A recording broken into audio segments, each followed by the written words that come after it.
world of deceit, telling the truth is a revolutionary act. It's the David Knight Show.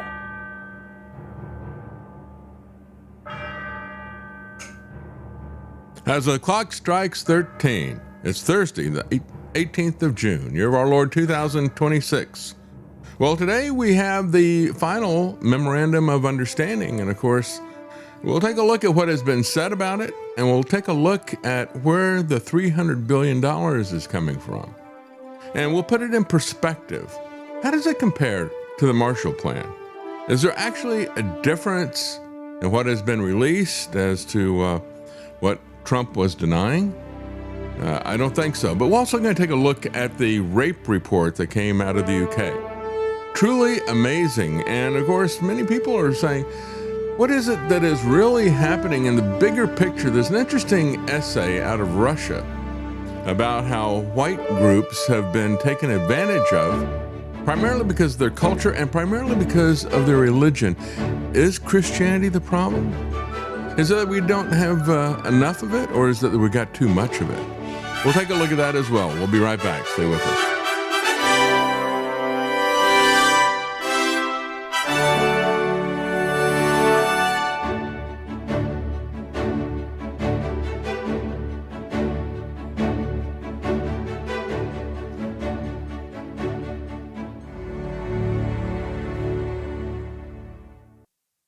Well, we have the updated full text of the 14-point memo of understanding with Iran, and frankly, there is no difference between this and what was released by the Saudi news agency we talked about yesterday.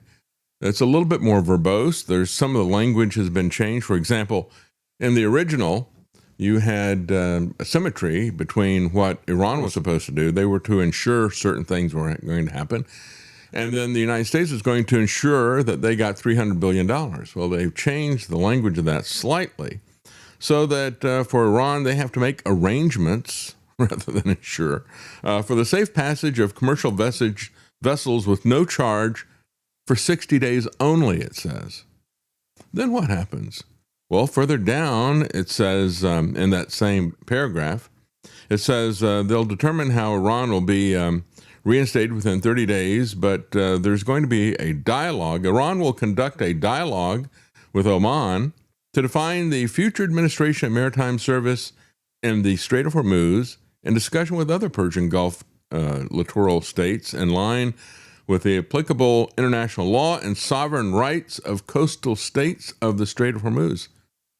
That was not in the original that was put out there. This is basically a green light for Iran and Oman to essentially have a toll. So the question is, this is how high a toll are you going to go for peace, right? That's basically what we've got here.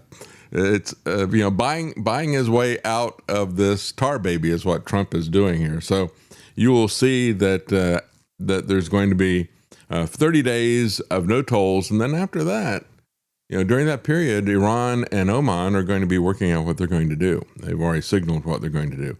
And then we're told that in the original that we saw, the United States would ensure that there was going to be a $300 billion plan. Now it says that they will undertake and develop a definitive plan with at least $300 billion. And that was the same in the other one. It didn't say $300 billion. It said at least $300 billion. All required licenses, waivers, and permissions needed for the relevant financial transactions will be granted by the United States of America. And and as all of this is happening, Trump is getting some questions about whether or not there's $300 billion, and he thinks he protests too much, and many other people do as well. First, he says, no, that's a lie. That's false. None of that is true. And he starts talking about how it's going to be fulfilled by other people, not by us, technically. But technically, the United States is going to be putting that together. What happens if he doesn't get enough? Now, they had a White House, as they rushed to release this to try to contain the damage from the talk about the $300 billion. As they rushed to do that, you also had White House officials tell Reuters and others, well, we're halfway there. We got $150 billion. So does that mean that we have to make up the difference? That other 150? And what does it mean if this is going to be coming from private corporations.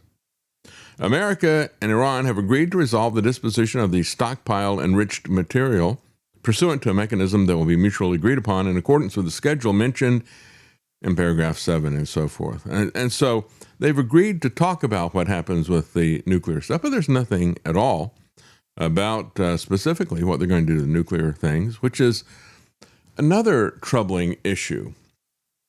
Troubling because of the lies of J.D. Vance. When he was questioned on this, he goes, oh, no, this is much different than Obama.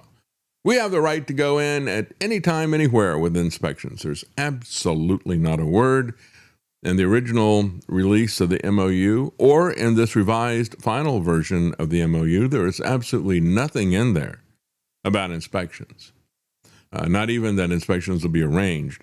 So that is all to be done. In other words, all of this stuff, all the justifications that they had in terms of regime change, that is explicitly ruled out. And then when you look at nuclear stuff, there's no inspections involved in any of that. Not yet, anyway. They got another 60 days to do things. But when you look at what they've said for the justifications, it's all off the table, basically. And then there's another troubling thing, which Joel Cinti and I talked about yesterday. And that is, this may just be a device for Trump to run the clock out and to try to ease some of the shortages of oil in the short term, to try to push this back, the catastrophe back, until after the election. Because included in this is a Lebanon ceasefire. And yet Israel has said they absolutely will not do it. As a matter of fact, Mark Thiessen, I think is the way you pronounce his name. I don't watch him. I don't watch Fox News. I don't get my news from Fox. You don't need to either, by the way. But this guy boasts about the fact about people call him the Trump whisperer because Trump has quoted him so many times. They're on the same page about so many things. And he was absolutely livid about the idea that there could be a possibility of peace. Here's what he had to say. What happens after 72 hours if they don't come to the table? What do you think should happen? Well, if there are two factions in Iran, one that wants a deal and one that doesn't want a deal, let's kill the ones that don't want a deal. If it's that Just simple, kill everybody. Over 50 Iranian leaders. Zionists. Let's go That's back. what the solution is. End the ceasefire and finish the job. Admiral Cooper has taken out about 70 to 80% of the targets he was assigned. There's another 20 to 30% to be done. Let's finish that. Let's take out the leaders who don't want a deal, and then we threaten to destroy Karg Island if they don't give us the nuclear dust and bring them back to the table. Then I mean it's clear that they're. You say Admiral Cooper has a plan to open up the Strait quickly. Absolutely. Look, Iran needs a deal. Trump. Yeah, why didn't they keep it open? Can end this war without a deal. Geniuses. You go back, you finish the target list that he gave Admiral Cooper. You open up the Strait of Hormuz. Admiral Cooper has a plan to do that. He's got electronic warfare, counter-drone technology, and once you take out the remaining 20 to 30% ballistic missile capacity, the threat dissipates. And then we've already blockaded Karg Island. We can tell them, look, if you don't give us the nuclear dust, we'll destroy Karg Island and we'll destroy your economy. And you'll have them in a complete vice. So, Trump is being very generous. And we'll destroy the Marines that take Karg Island as well. I'm so sick of these armchair mass murderers, aren't you? I loathe this type of person and what they're doing. It's just amazing. And then J.D. Vance went on with Megyn Kelly. I'm going to give you a shot from Sound on Tape from John Podhoretz, who is the chief over at Commentary Magazine, which is very pro-Israel, very neo-Connie. Preview, he's not happy. Here it is. I honestly don't know if it could be worse. America is going to be in a strategically, tactically, and militarily worse position than it was under Biden. He made a choice because of Israel. America's resolve, and he has choked. He has chickened out. He has bled himself dry. Trump, the crazy lunatic psychotic who doesn't care about lives and will do anything and do anything, could not bear the idea of putting a boot on the ground anywhere in Iran. Yeah, put and Americans could to not die, bear the says idea of Israeli. a single American possibly being taken hostage, which I understand. I'm not saying that either of those is a good thing. Yeah, go die but for if Israel. You're going to go to war, you have to put boots on the ground. Everyone in the military Why are we at war? Volunteered to put their lives on the line for their country, and that the country itself may have to sacrifice in the form of wildly higher oil prices. If you think that the American national interest has to be engaged in this process, and if you go into the process and you lose it, and it's a complete war of choice, you have made things worse. The situation is worse. Yeah, it is not defending America. It's on that. At all. Well, there's a lot to respond to in there, but I actually think John, I appreciate that because John is kind of giving away the game. He's saying he really doesn't care that much about higher oil prices for Americans, doesn't care about high gas prices, and he wants boots on the ground and in a doesn't country. seem to care about casualties. Exactly, and wants boots on the ground and casualties in a country of 95 million people where, again, the President of the United States never said that his goal was to install Reza Pahlavi to become the new leader of Iran. So who did he want in there, right?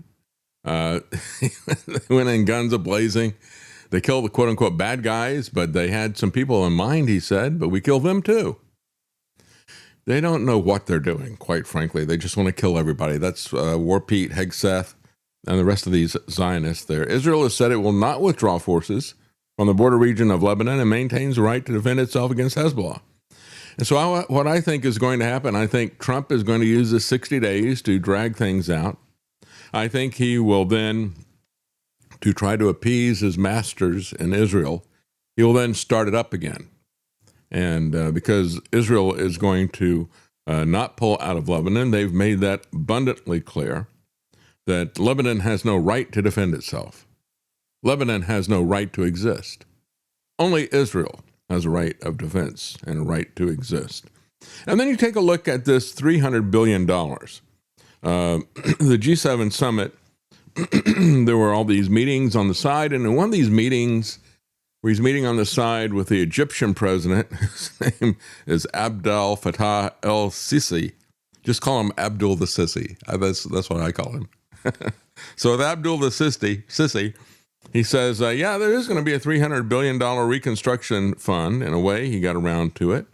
The U.S., according to the memo, as I said, the U.S. undertakes to create a comprehensive plan ensuring financing of at least $300 billion.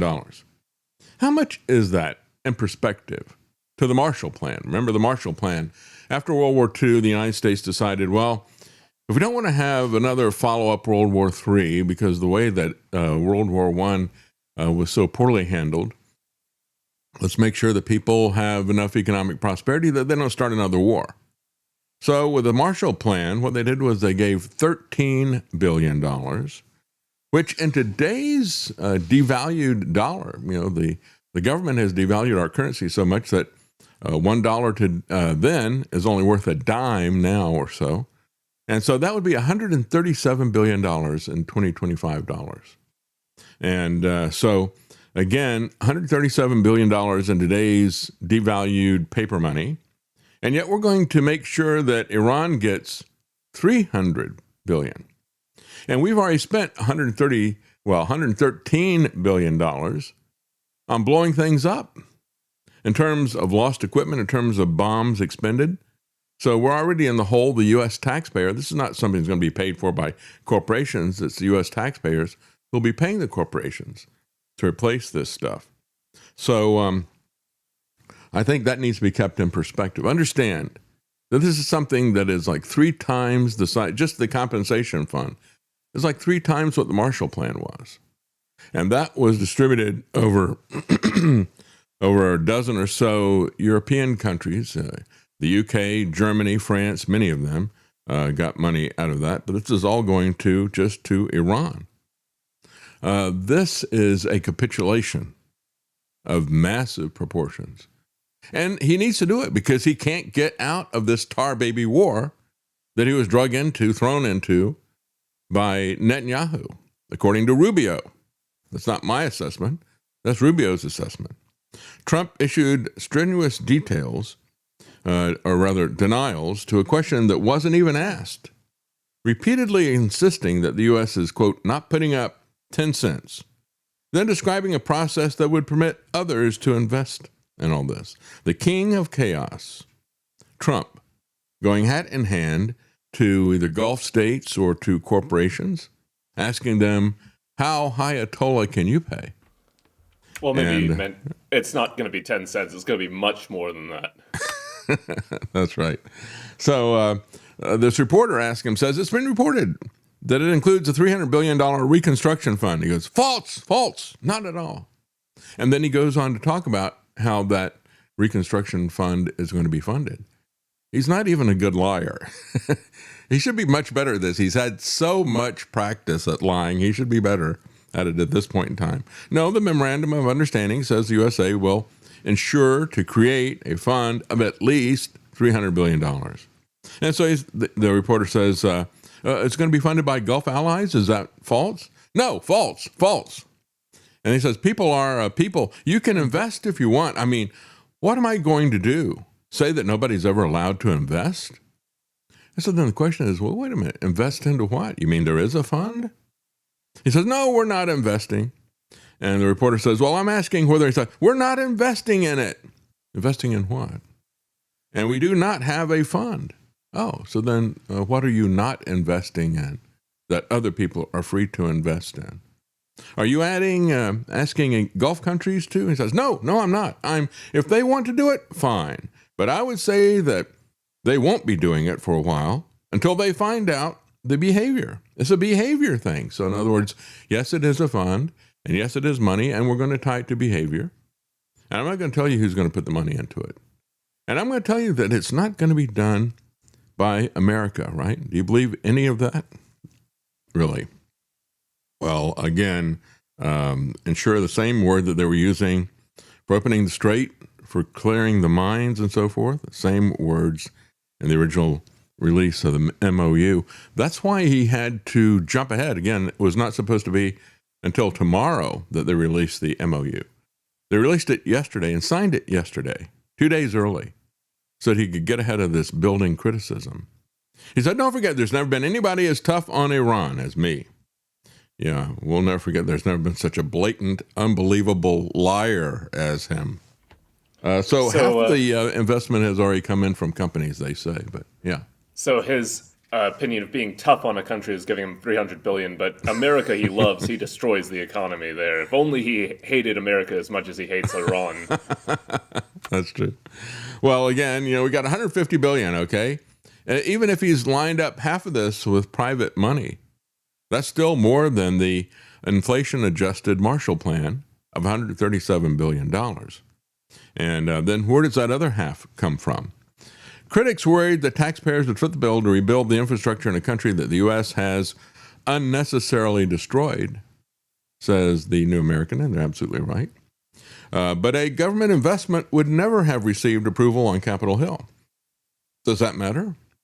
Did Trump get Capitol Hill approval for spending, for taxes, for war? He does whatever he pleases, and he says, I can do whatever I want. He doesn't care about Capitol Hill. And by the way, he won't care if he's got to throw money in. He'll find some prevaricating way to do that and say, go ahead and sue me, take me to the Supreme Court. I'm going to do it anyway. So the source that spoke to Reuters said, well, companies based in the U.S. and the Gulf states and Asia, South America, Africa have agreed to commit financing. How much financing think they're going to get from Africa? They're right. Investments include just about all the major components of the Iranian economy, including energy, logistics, manufacturing, and transportation. Iran asked for $400 billion. They only gave them $300 billion. Oh, was such shrewd investors, right? And so this is, it's even got a name, by the way. He was denying that it existed, denying that it was in the MOU, and yet it's even got a name. It's called the Reconstruction and Development Fund. The mechanism, said an Iranian source, envisages regional countries contributing to various ways. These include securing loans, establishing credit lines, or directly financing the reconstruction of sites that were damaged during the war. Iran has attracted almost no significant foreign investment in the past 4 decades. Frozen out of global capital markets by successive waves of U.S. and international sanctions. That's all being removed. So the money that was frozen, the $25 billion, that's removed. The sanctions are removed. And then in addition, they get $300 billion from various corporations. Now, excuse me, but this sounds a great deal like his lies about the ballroom. Oh, it's all going to be paid for by private funding. Is that true? Well, actually, no. That is going to be taken over by taxpayers. And he brings it in terms of saying, well, we got to have the Secret Service here defending me and various other things like that. He will do that again with enhanced military costs. Just watch how he pulls this in. Somehow they're going to pull that in if this agreement lasts, which I don't think it will. A Reuters source did not disclose who will manage the fund. It's got a name. It said corporations from South Korea, Japan, Singapore, Malaysia, and the U.S. are among those that have made commitments, they said. And so again, Mario Knopfel wrote that the investment fund reframed the entire deal to end the war. A government commitment to reconstruct Iran was always going to be politically impossible to sell in Washington, he said. A private investment fund with $150+ billion already committed before the ink is dry is a different animal entirely. There's a coalition of global capital that has decided that Iran's economic reopening is worth betting on. Oh, this is a familiar theme, isn't it? The circling vulture capitalists of the Trump administration, his friends, they can see that there's a lot of money to be made here. And of course, none of those profits are going to be pulled back in to pay for the military costs. That will be borne by the taxpayers of America. So it is one of the most resource-rich and underleveraged economies on earth. As they're pointing out, it's, I think, the second largest in terms of proven natural gas resources, fourth largest in terms of oil. So a lot of people are chomping at the bit to get in there. They need to rebuild, and they've got the resources to sell for that. And, of course, they're going to have $300 billion to go shopping with. So Marjorie Taylor Greene was apoplectic. She took it as if the U.S. taxpayers are going to pay all this. Just don't be certain that we aren't. Look at how this worked with the ballroom. First of all, we find out, just to review what we talked about yesterday real quickly, we find out that now the cost is $600 billion, except that the cost was always $600 billion. If you go back to the initial contract, which just came out, that was the number on the original contract. Trump lied to everybody and said it was 200. Then he said 300. Then he said 400. Now he's 600, which is what the original amount was. Yes, Lance? Million, not billion. 600 million. Yeah, million. I'm sorry. Thank you. Yeah, I get that confused, just like he did. And then when you look at the reflecting pool, same situation as well. There it was just under 2 million. And then he starts raising it. Finally, he gets it up to over 13 million to do the pool. And then people look at the original contract, and the original contract was for 13 million. It's just he was stringing people along, lying to people the entire time. And so who knows what the final amount of this is going to be. And even if it is all done by corporations as a favor to Donald Trump, what does he do for corporations that give him a favor? Well, he gives them government contracts at inflated prices. Again, at U.S. taxpayer expense. Good example is Palantir. Palantir gave a lot of money to his pet projects, to his ballroom, to his inauguration fund and things like that. They've gotten over $1 billion since then in terms of contracts. And so, you give a couple of million and you get $1 billion. It's always about 1,000 to 1 when these people donate to Trump. And that's not even talking about the Trump family corporations' involvement in the profits that are going to be made off of all this stuff. They will get a lot of profits out of this. None of this money, though, is going to be plowed back in to pay for the bombs and the machinery that was destroyed and the attacks that we pay $113 billion for. So, again, Marjorie Taylor Greene is saying that the $300 billion will come from American taxpayers. Ultimately, it will, in one way or the other. It just won't be directly charged. She said, now I'm assuming that this comes from the American taxpayer. But if we look at the ballroom economics, you can bet that one way or the other, we're going to get the bill. As I pointed out yesterday, the difference between the funding based on bribes and the funding based on taxes. And so it is, yet again, we're going to get totally screwed by the Trump regime. So American taxpayers have invested $113 billion to destroy, and now there's going to be $300 billion to rebuild. Big profits for some of these companies, but they will not reimburse the Americans who paid for this unnecessary war, as the New American points out, and it absolutely was unnecessary. And of course, Americans have to foot the bill for all this to prevent the oil prices from spiking in America, because we are also sending all of our oil out to other countries instead of keeping it in the United States as it used to be. That's right. So where are our reparations? Where are our reparations for the direct cost, the $113 billion? Where are our reparations for the higher cost of food, energy, and everything? You know, Trump and War Pete, not only that, Trump and War Pete want 50% more for the bloated Pentagon budget that already hit a record of $1 trillion. And right after that, they said, well, because this war with Iran that we got drug into by Netanyahu, we need to increase the Pentagon budget. Just hit a record of $1 trillion. We've got to increase it by another 50%. That's the cost to the American taxpayer. Yeah, we hold all the cards. They hold all the credit cards, folks.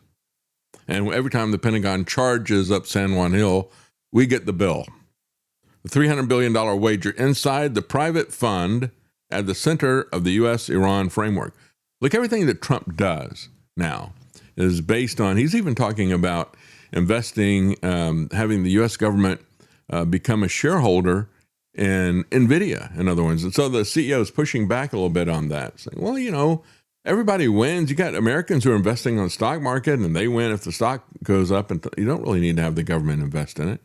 He's trying to walk softly. But the bottom line is that the Trump administration is eager to pursue this fascist economic model of the Chinese Communist government. And so the Chinese Communist government has a share in everything that happens in terms of business that's there, all the big businesses. And of course, the government officials get a share. They get a cut as well. And that's what we're seeing with the Trump crime family. They're always getting a cut of everything. So it's going to be a test, says this article from Zero Hedge, whether private capital can be used as a substitute for reparations, sanction relief, and state-to-state reconstruction aid. And again, Obama paid $1.7 in foreign currency. He physically delivers foreign currency, paper money, right? And because he's prohibited from giving U.S. funds, he puts it into foreign currency, and then they put it on pallets and fly it there. And that was his little game to fool everybody. Oh, okay, I can't do it with U.S. dollars, so I'll convert the U.S. dollars to Swiss francs or whatever, and I'll hand them Swiss francs. Trump has a different fool me game that he puts out there. He's going to launder this stuff through his crony corporations. And so not only will the U.S. taxpayers being not reimbursed for the $113 billion in bombs, the cronies are going to get contracts at inflated prices, just like what happened with the ballroom stuff. So they're going to try to restructure this over a 60-day negotiating period to fund the administration. And so I think really what's going to happen is Israel will destroy the deal. They pretty much have said that that's exactly what they're going to do. And he will get to go back in and try to get in the good graces of these war hawks as well as his masters in Israel. We're going to take a quick break, and we're going to come right back with Tony Arterburn, and we're going to talk about the economic outlook with all this craziness that is happening right now, because it is, how is it going to affect gold? If this goes through, how is it going to affect gold one way or the other? Yesterday we talked about the fact that central banks are backing the truck up and filling it up, and they want to have control of that physical gold themselves, so they're relocating it closer to home. We're going to talk to Tony about what he sees coming. We'll be right back. Stay with us.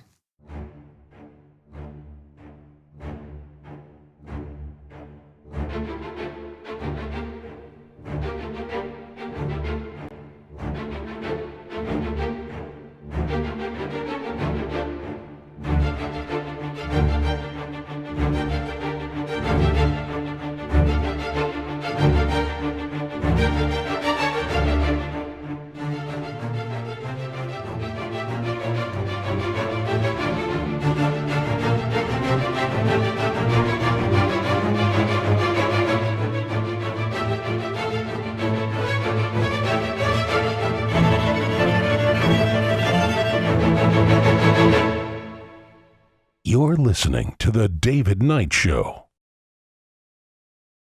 Hear news now at apsradionews.com or get the APS Radio app and never miss another story. Welcome back, and joining us now is Tony Arterman of Wise Wolf Gold and Silver. And Tony has set up davidknight.gold. That'll take you to Tony and let him know that you came through us.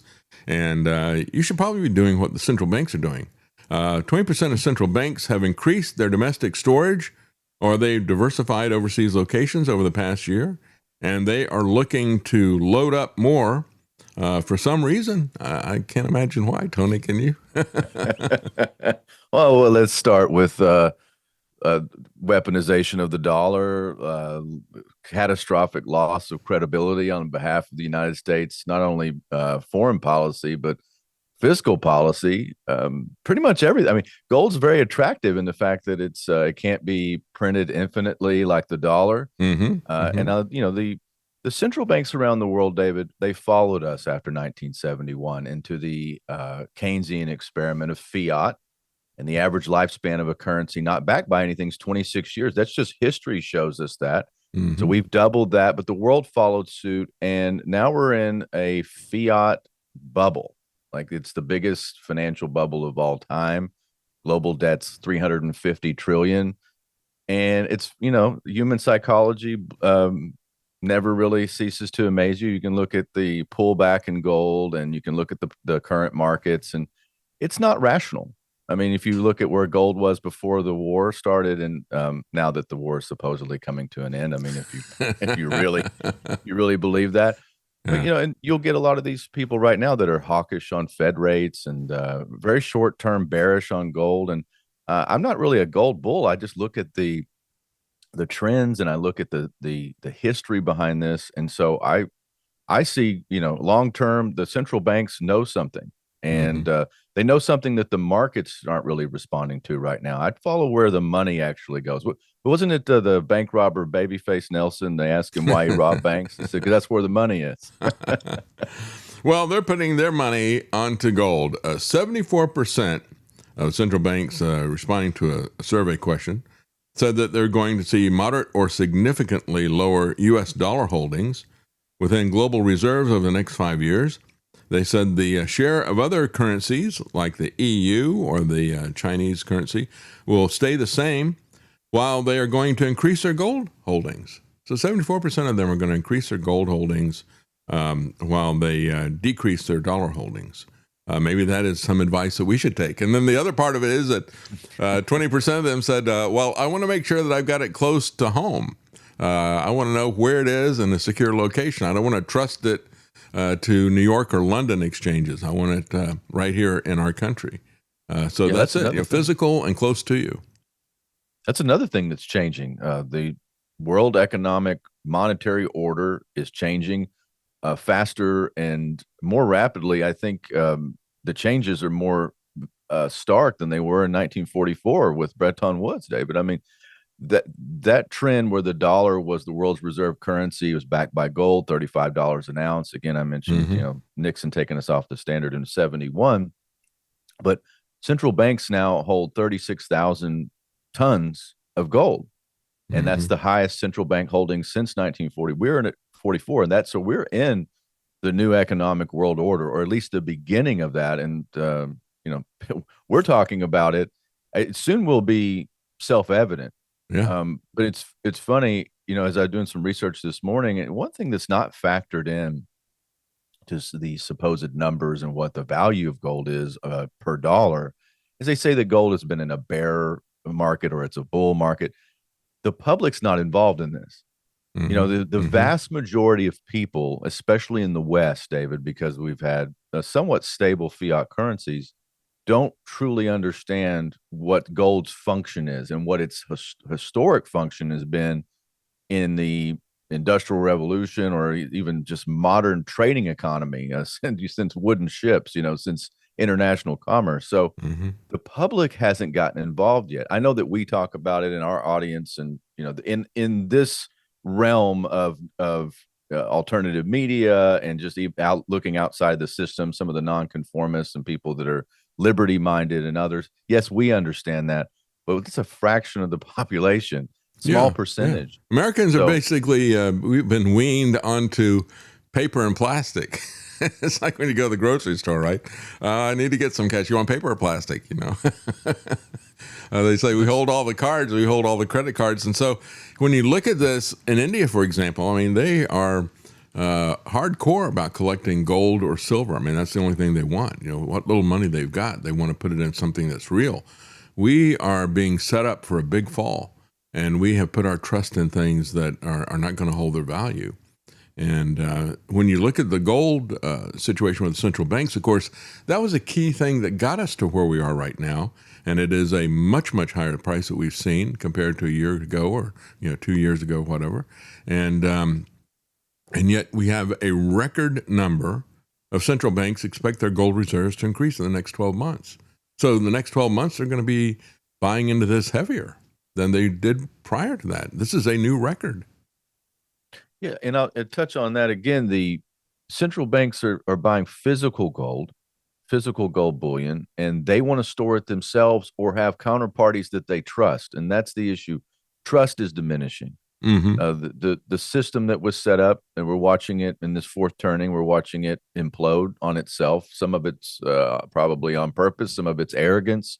But the American-dominated hegemonic monetary order is coming to an end, and we see the waning power of the American empire here in this weird memorandum of understanding. All this stuff that's going. I'm glad that there's supposedly peace. I mean, don't get me wrong, if whatever that means. But there's something fundamentally wrong with American power and the projection of power.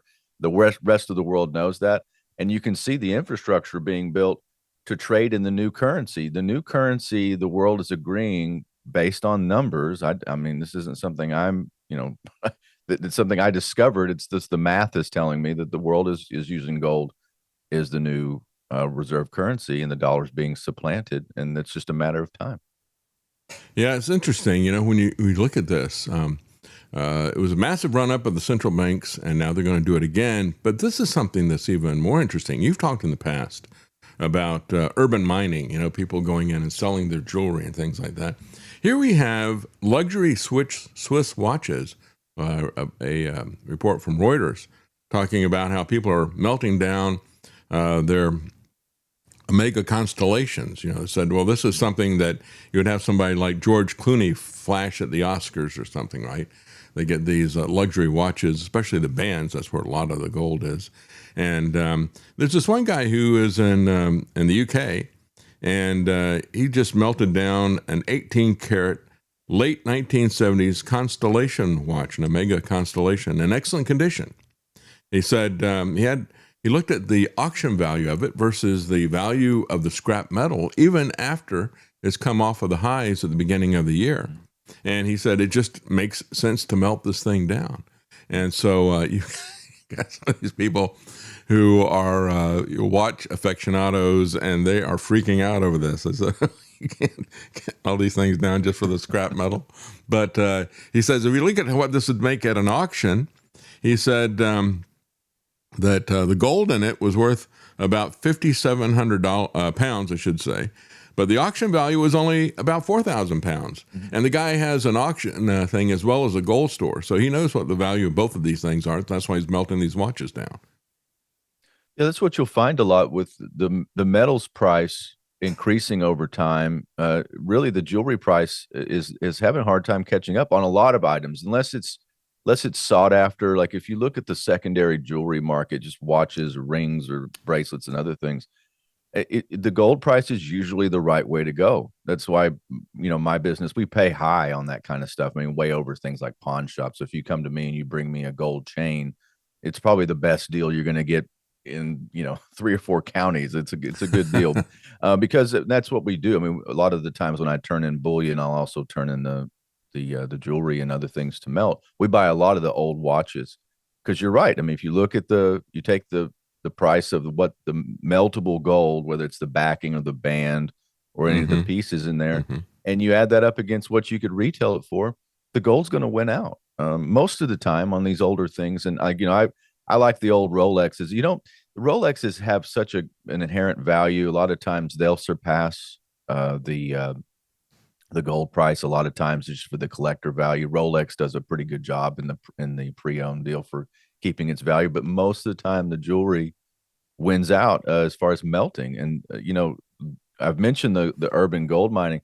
There's money out there to be made. I mean, if you can hit thrift stores and garage sales and estate sales and other things, if you understand what you're looking for, looking for the maker's marks on things, like most of the jewelry will tell you it's 14K, 10K.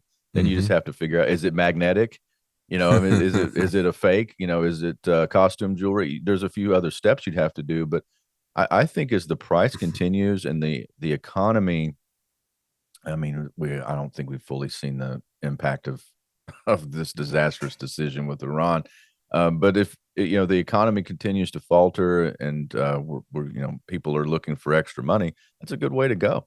Yeah. And I think we will see more urban gold mining. That's a phrase I heard 10 years ago, and I've seen more and more of it. That there will be more people looking for things and finding places like me to trade in for cash. Yeah. Yeah. In the Reuters report, they talked to a guy who is a horological historian, a watch historian, in other words. I guess he's a horology expert, and it is horrifying him what he's seeing here. He says, I find it very sad we're seeing history melt down. Well, what we're seeing is a financial system that is in meltdown.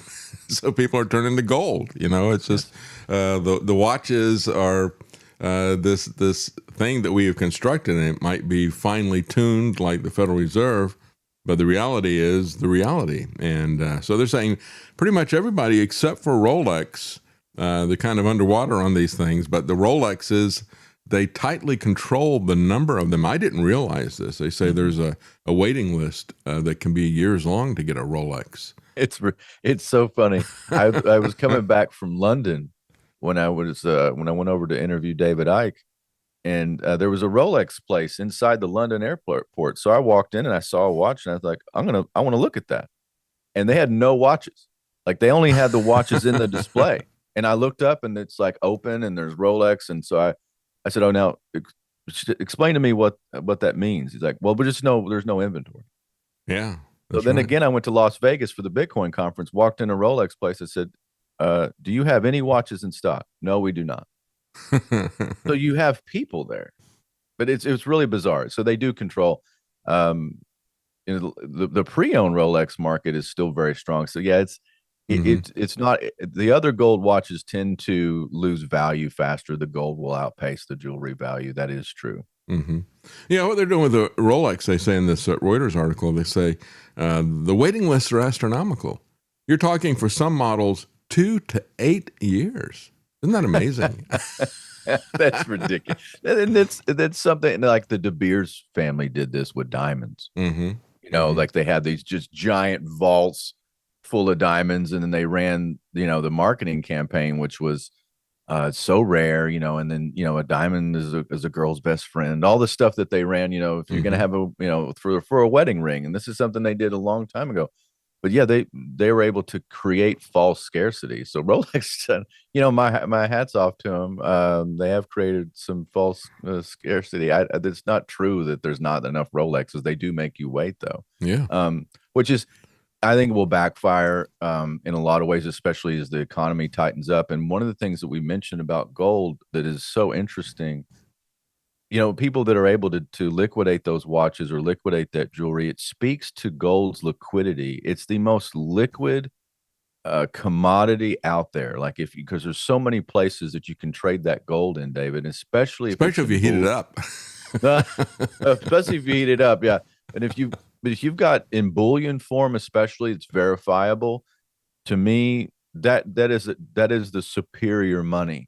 Mm-hmm. And I think that's what's so important for people to understand. Like, if you're like, because the way I look at it, if I've got a stack of hundreds, or if I've got a 1 ounce Krugerrand, I'm taking the Krugerrand. I'm taking the 1 ounce gold. I know what that is, and I know that I can travel with that. I know that it's accepted all around the world. It's universal. The spot price is universal. So there's a lot of great aspects to having physical gold that is outside of counterparty risk. and all these things, whether it's, old watches or jewelry or whatever, that is money.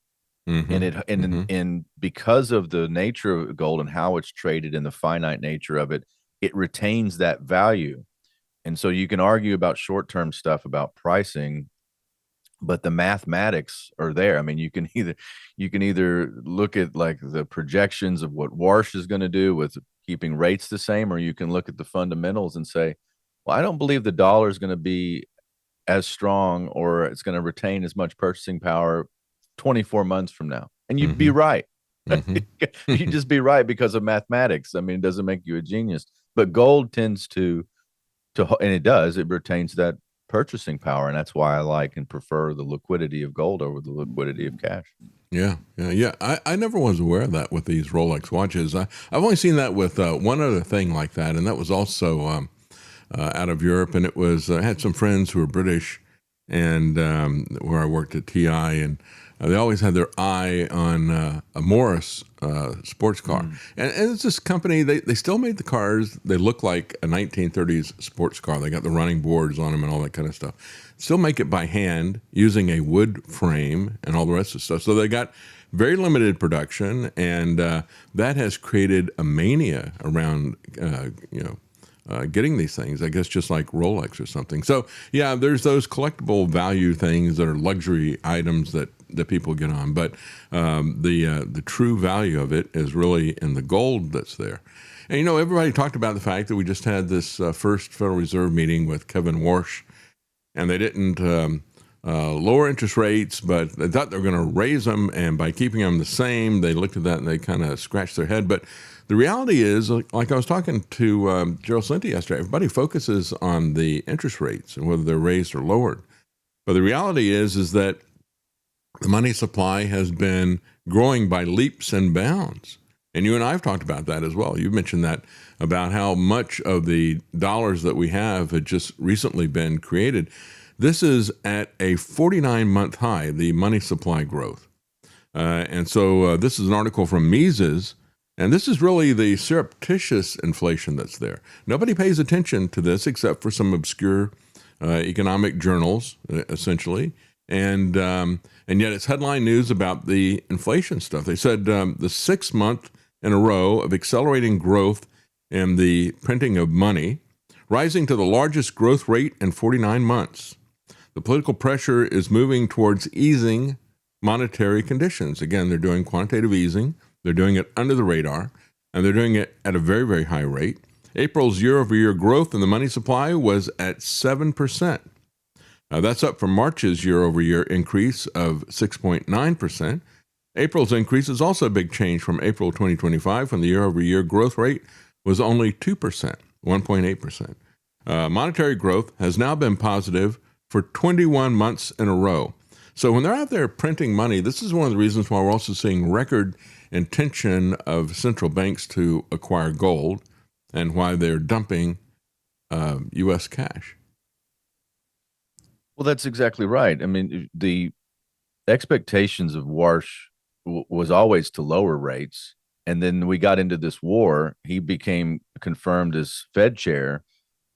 And the numbers are alarming. If you look at the amount of currency that's been created, and of course the inflation that's caused by the rise in energy prices, it really is sending out alarm bells. And so you look at the European Central Bank raised rates by 25 basis points. The Bank of England had a similar meeting, and they've decided to keep rates the same or look for a rate hike. And the reason they're doing this because we still haven't felt the impact of everything that's gone on in the last 100 days. Not really. But it will hit us eventually. And that those rising prices, because, it takes a while to get down the supply chain, and, all the different things and the cost increases. And this is very intricate. As you always pointed out, the invisible hand, the things that even create the eye pencil, like all the things that go into making something, and all of those prices increase. We still haven't felt that impact. So Warsh is not in a good position. I mean, you might be Fed chair, but it's not a place that you want to be in the next any foreseeable future. It's a bad place. I do think that my bet, and I think any of the rational players here looking at the markets understand that they will have to cut rates. They will have to do quantitative easing. This is just a fact. You look at all the bubble that's in AI, David, the bubble that's in the S&P 500, the NASDAQ, all of that. Gold is a sideshow right now for that because there's the liquidity, and oil is a sideshow for all that. The stock market is so integral to the system that the casino system that the oligarchs set up at this time. They're going to have to prop it up. I mean, to admit failure and to watch that thing collapse in and on itself, and it's not built on anything. So we have a real problem with increasing prices, lack of liquidity, and then the stock market being overblown with AI and the tech bubble that's built into that. I mean, the numbers in gold and Bitcoin and other things, they're not true numbers. So silver's not a true number right now because it's a lot of, they're chasing the fastest horse in the race, whatever that's AI and all the stuff that goes along with that. Well, what if it's overblown? What if there's no value there? What if those companies aren't what you think they are? And then you tie in the loss of purchasing power and the inflation and the expansion of the money supply. We got a real recipe for disaster. They will have to go back and do something about this, whether they're hawkish now. I mean, that's so short-term thinking. It's all about the math, David. Math doesn't care about your politics or your ideology. The math doesn't give us the room here like it did in 1980. That's right. We're just and you go back and look at what Volcker do. He raised interest rates up to 20%. We talked about this yesterday. Warsh doesn't have the ability to do that. You're going to take interest rates up to 20% when you've got a $40 trillion deficit? Trump wouldn't be able to make the interest payments on that. They've already got a situation where the interest payments are getting close to what the military budget is. So that's one of the reasons why he's such a hawk in terms of saying you can't raise the interest rates. They're not going to do any significant change of that because it would come close to bankrupting the government. That's right. Yeah. I got a question here from Radis Bro. Thank you very much for the tip. I appreciate that. He said, have you guys seen the new U.S. Mint Gold and Silver Liberty Bells? People are saying is a reevaluation. All I see is those coins the gold dealers on Fox use to scam people. They charge an inflated price for that stuff just to get people to understand what's going on. They sell them coins and then they add a kind of a collectible premium to it to make sure that you don't get your money's worth out of the gold and silver. Your comment, Tony? Well, yeah, I'm not familiar with those coins. I do see a lot of, anytime you see collectibles, if it's bullion, just be very careful and know what the spot price is versus the weight. Okay. Like if you're dealing with me, I can tell you what the spot price is. I can show you what the premiums are. If you're buying bullion, just be careful not to buy collectible bullion. That's not a good idea. And if you're going to buy collectible coins, if you're going to buy pre-1933 gold or something from the U.S., give us a call first and ask me if it's a good deal. I mean, honestly, you don't have to buy from me. If you can get through the text, just text our team, and I'll tell you if it's something that's reasonable. But know what you're doing. Get closer to the spot price versus the weight. That's how the rest of the world buys gold. Only the United States, with the mass retirement funds and the demographic targeting that these gold companies have done. And Tucker Carlson did a great expose on that. They are within the letter of the law, but that doesn't make it right. They took advantage of people's knowledge. And I've had people walk in this door here in Texas. I had a lady bring in her father, and he had his whole, life savings sunk in one of these gold companies. And they showed me the numbers, and I looked at the ounces. I said, well, they put them in collectibles, and it's not necessarily, outside the letter of the law. Yeah. They followed the law, but that's not right. Yeah. And, somebody made a windfall from it, and they do that infinitum as many times as they can. We don't do that. Yeah. So you can pay too much for your gold, whether you get it in some of these Fox News places, or whether you go out and buy a Rolex, you can still pay too much for your gold. Way too much. Or actually, you can get a discount if you get a used Rolex, perhaps, if you shop wisely. Guard Goldsmith says, well, if I need a watch, but I'm told to wait, how do I handle the countdown? What if a watch repair guy tells me it'll take 2 hours? How can I measure that without my watch? Yeah, I found it so pretentious. I bought a 1969 Rolex. This is one I've got on. I had it rebuilt, and so I bought it for next to nothing, and then ended up having it as a Rolex guy in Texas that works on me as a watch guy. He's very meticulous, been doing it for years. So that's the way I bought my watch. I don't know how it's so outside of my thinking. I'm not going to wait for anything like that. But Gard has a great point. If you're going to do a count, how do you do a countdown without your watch? That reminds me of the joke from that Ronald Reagan told about the Soviet Union. He said the guy goes in, he wants to buy a car, and they said, "Okay, we'll sell you the car, but we can't deliver it for 15 years, and we'll give it to you such and such a date." And he says, "Morning or afternoon?" And he goes, "It's 15 years from now. What do you care?" And he goes, "Well, because the washing machine's coming in the morning." That's pretty good. Well, that's what happens when the government manages production. I wish that Donald Trump understood that. He doesn't. It's reminds me of the other Reagan joke about the commissar who comes out to the potato farm, and he asks the potato farmers, "Is the potato crop is it sufficient this year?" He says, "Yes, comrade, it is." He goes, "How many potatoes do you have?" And the farmer says, "Well, we have so many potatoes, we could stack them to the sky, would reach God, it would reach heaven." And the commissar says, "This is the Soviet Union, there is no God." And he says, "Well, that's good news because there's no potatoes either." We're talking about potatoes in the sky. It makes me think of this latest Pentagon stuff. They're saying, we got glowing orbs, and we've got this, and we got that. And even one of these accounts is looks like a potato up there. And I said, well, are they sure it's not Sputnik? That's... Sputnik. That's good. That's good. That's your government for you. You can't count on anything that they have to tell you. Well, there was also an article, Tony, when we talk about inflation, this is the Washington Post saying, so how much more are you spending on gas, and what groceries could you have bought with this? Again, they're going to try to drive home, what Trump has done to the economy, and it should be driven home as well. But one of the things they said was, we could get a good breakfast for what your extra amount you're paying. They looked at the average price. They said, of course, the price of gas varies so much from state to state because of state taxes.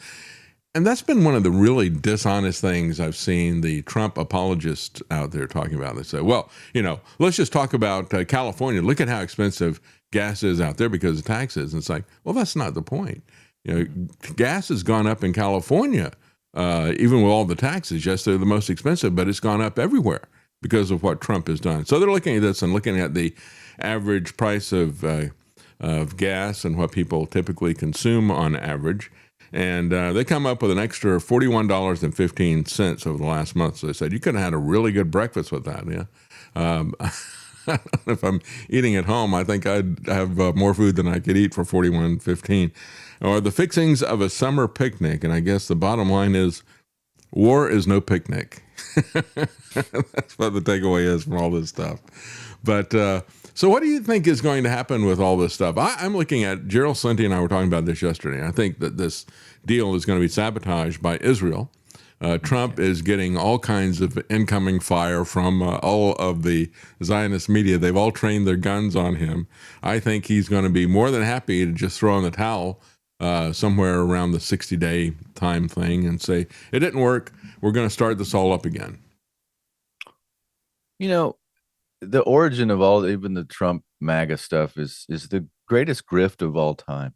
Yeah. And I was thinking about if you recall in 2016, David, leading up to the election, it was the National Review. They put out an emergency issue of the National Review, very neocon, all that stuff. I mean, the tradition, the neocon Republican rag that it was, kind of like the Weekly Standard. But the National Review put out this issue. It had 22 commentators who were vehemently opposed to Trump. All of those people are now pro-Trump. Mm-hmm, mm-hmm. And the script is completely flipped. And he can't please them, no matter how much he turns on his own base, no matter how much he turns on, all the promises that were made and implied and all the things, but he can run away from it all he wants. But that's who really is in control, at least in the moment, of this political apparatus. So nothing changed. That's one of the great betrayals of my lifetime, is to see America first and nationalism, the good kind of nationalism. I mean, traditionalism, the Pat Buchanan, Russell Kirk kind of conservatism. Oh, they're bragging about how they canceled Pat Buchanan, the Zionist czar. Yeah. Because, they canceled them. If you say we need to stop doing this foreign aid because we don't have any money and we're borrowing the money that we're then giving away to people, this doesn't make any sense. You say that, you are anti-Semitic. I remember, back in the early 90s with the Gulf War, Buchanan, this was a different America, but, so this is the good news. I mean, the different America back in the early 90s, at the beginning of the Gulf War, Buchanan on the McLaughlin Group said that, the only people that want Desert Storm were the, military contractors in their amen corner at AIPAC. And he got labeled like insane anti-Semitic for that, right? For just stating the obvious that comes out now, and everybody's like, yeah, that's exactly right. The danger now is that all that veneer is off. We see the inner workings, like, the takedown of somebody like Thomas Massey, the $30-something million. That's probably just the tip of the iceberg. I don't think the true money, because of super PACs and other things, David, you probably won't know or what kind of deals were done with networks and marketing and all that stuff for media. So we don't know how much was actually spent on Massey, but a lot. And I think they're bragging about it. They won a trophy for what they did. They can't be quiet about it. No, they can't. But it's peak control of whatever that's the high water mark. So the danger now is, what does this flailing thing do? Like, because they obviously exhausted their generational reach here in the United States. The younger generations are not going to be on board for Israel first and all the stuff that implies, like forever Middle Eastern wars and our involvement, and you can't make sense of why we're doing this. And that stuff's going away, especially even if you take out the fact that the United States can't afford this stuff anymore. And we've been shown as a paper tiger in a lot of these ways, with the Strait of Hormuz and other things. You take that out of the equation, you still have a generational problem. You can't convince people, because once their mind is, been expanded, and you understand that this foreign power, for its own self-interest, has used it's used faith leaders, if you want to call them that, whatever that means to you. Christian wolves among the sheep, right? The wolves among the Huckabees of the world. All these people, they've used that, and it's over leveraged. So now we're in a weird spot where you're going to see the defiance. And I was talking with the great Goldsmith yesterday. We mentioned that about the upcoming prime minister, supposedly, that could be of Israel, and he's playing some of the clips. And it's the language is so disturbing. I'm like frothing at the mouth, talking about their enemy, Iran. Great nations don't do that. And I brought up John F. Kennedy, in 1963 at American University, height of the Cold War. Like, great, powerful nations don't talk about destroying other people, like Amalek and all this, apocalyptic language. That's not what great nations do. You can see a waning power by its language and its lexicon. Like, what words are you using? And like Khrushchev took off his shoe and beat the podium at the UN and said, "We're going to bury you." Well, we buried him. It's like you use that kind of language. It's the language of the weak. Yeah. But it's also the language of the dangerous. And so if you look at what Israel's back against the wall, they want to be able to control the whole region. They want a greater Israel project. It's very apocalyptic. But the more that gets exposed, the less chance they have of actually achieving it, which is a good thing. The more people understand this is dangerous, their rhetoric is dangerous, and you can look into things like the Samson option and other things that need to be examined. Did you really think that? Is that doctrine? The hatred is just unhinged, absolutely. And when you look at what they're doing and what they're saying, they're just a flip side of the Islamic terrorists. The difference is that they're wealthier and better organized and got a lot more money from the United States, but their attitude toward other people is basically the same. If you look at what, and I'm going to be covering this later in the show, look at what came out of these, some of this rape inquiry in the UK, and you look at the way the Muslims view other people. It's the way the Jews view other people as well. And what comes out of that kind of removal of other people's humanity, that is the essential thing. And the Jews should have understood that, right? They always complain about the fact that's what happened to them in Germany, in Nazi Germany. And yet that's exactly what they're doing. It's exactly what the Islamists do. And here we are stuck in the middle between them. Yeah. So the quote would, beware when you fight monsters, you don't become one. That's right. You become the monsters that you fight. And if you know, what's funny is I learned this from Dennis Prager, of all people, listening to his radio show 20 some odd years ago. And he said something several times, and it always made sense to me. He's like, in order to do great evil, you have to first see yourself as a victim. Because he was talking about the Dolchschlags, the Germans after war, the stab in the back. They saw themselves as, that's what that means. Dolchschlags was the stab in the back of the German people by the banking elite and the establishment and all that stuff going in from World War I. We just had Netanyahu say in response to this memorandum of understanding, he said, no, we're going to continue this fight. This is my struggle. It's like, yeah, that sounds familiar. Mein Kampf. This is Mein Kampf. Just say that in German and we'll all understand where you're coming from and what you look like. Yeah, that's right. It truly is amazing. I've got a comment here, a follow-up from Radis Bro of those coins he was talking about. He said, here's an example. Thank you for the tip. I appreciate that. He said, here's an example. 1/2 ounce silver Liberty Bell for $750. So, I mean, what is the price of silver right now? I don't keep up with this stuff on regular. What is it, like it's $70 about or $80? $65, $66 an ounce, somewhere in there. Retail about 70 something. So 10 times, it's 20 times retail. Okay, good job. Stay away. That's amazing. Don't buy that. That's amazing. Bob of Atlantis asks, he says, are goldbacks sort of like collectibles? I like them, but they aren't near spot. They're not near spot. You've got the meltable value, and then you've got the certification value of it. You've got the passability as currency in it. So it actually has a built-in value to it. So like when you buy them retail, like if you buy them from us and then you go and trade them, it has a fixed gold back value, and you can use the website for that. So any business that takes gold backs, they're basically taking in, real-time currency at a stable value. That's one of the things I liked about it. Actually, Goldback came and met with me and explained it. So you are paying a premium, but this is not something that is going to fluctuate like a collectible. Not like a collectible. And because it's currency, it's made to trade that way. They've done a really good job, especially go to the Goldback website and use the app and use like the conversion table. It just stays steady from what I've seen.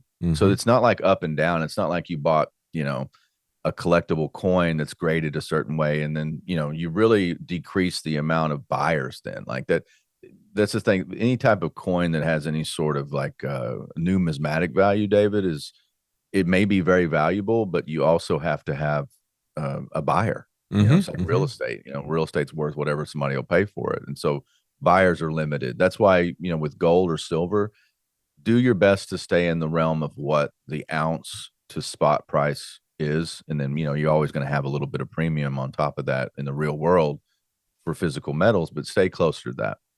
I just kind of think of it similar to, the fact that when you do a crypto exchange, you got fees there that are representing the processing fee of the miners that are there. And that happens every time you do an exchange. So that's not like a fee that you're paying each time you exchange these, but there is a built-in charge that is there for that overall infrastructure. Right. Yeah. And I think Goldback is building the infrastructure. I mean, in 5 years, 10 years, I think this will be a lot more ubiquitous. I think a lot more companies and businesses will be taking Goldback, and maybe even states officially. There may be I think there's going to be a lot of inroads that are going to be made from things like Goldback. It's a novel idea. Yeah. Guard has another comment here. Said, my family made a mistake getting rare gold coins, thinking that they'd hedge against inflation. But in downtimes, the collectible facet complicates things, making them harder to sell at proper prices. Better to get the coins for the metal value. He says, yeah, you're absolutely right. Yeah, that's the other part of it. You could, I'm sure that you could find some people who were manic in terms of collecting, let's say, Confederate money or some of the Revolutionary War Continentals. I imagine those are pretty valuable to collectors, but you got to find the collector. That's right. Yeah, because they don't have any intrinsic value of anything else that's there. Yeah. Well, anything else that you want to tell us that's happening at Wise Wolf? Oh, we're just still keeping the variety going. I'm back in Texas today. I was in Missouri last week. I'm all over the place. Just keeping my own personal supply chain. It's thankfully the price of diesel fell a little bit, so my truck's not so expensive to run back and forth between Texas and Missouri. But no, just steady as she goes. As always, we're just keeping everything going. We have the ability now to have people sign up as affiliates. You're interested in making a little bit of extra money, you can become your own franchisee of Wolfpack. I mean, you just share the link, and I can even show you how to get your own domain. That's another thing. If a .gold domain, folks, you should look into it. A lot of the names aren't taken. You can actually own a .gold, and I think that'll be worth something in the future. I own, because of my affiliates and businesses, I own a few. I mean, I own probably 10. But you could look at your own .gold, and I could show you how to put your own link there. And we're just free. Just reach out to us, and then you can make a little extra money. We pay quarterly, and so anybody you sign up or anything, and for Wolfpack, you can see it in real time. That's something that we're doing. You got to be patient with us. We're not exactly set up for it. My team will help you out, but yeah, we're doing that. So especially in these times, and 1%, and it's for the life of the membership too. So if you sign up, people, you're going to get paid on that. So as long as they're members, it's a good deal. That's great.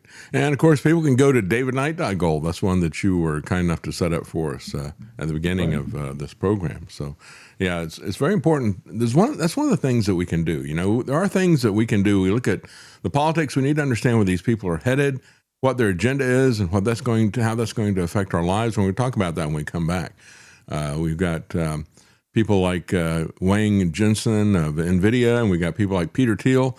They're drawing their plans for how they want to affect our lives, and basically they're telling us, you just need to get on board and do what we say.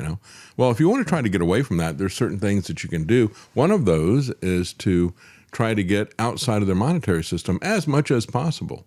And you can do that with gold. So thank you so much. Appreciate that, Tony. And again, one of the things I think is so key that you do is the Wise Wolf program, where people can set up a budget. And they can gradually accumulate and dollar cost average what they are acquiring and stacking, if you will, of silver and gold.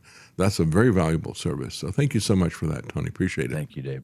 All right, folks, we're going to take a quick break, and we'll be right back.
The globalists' next move.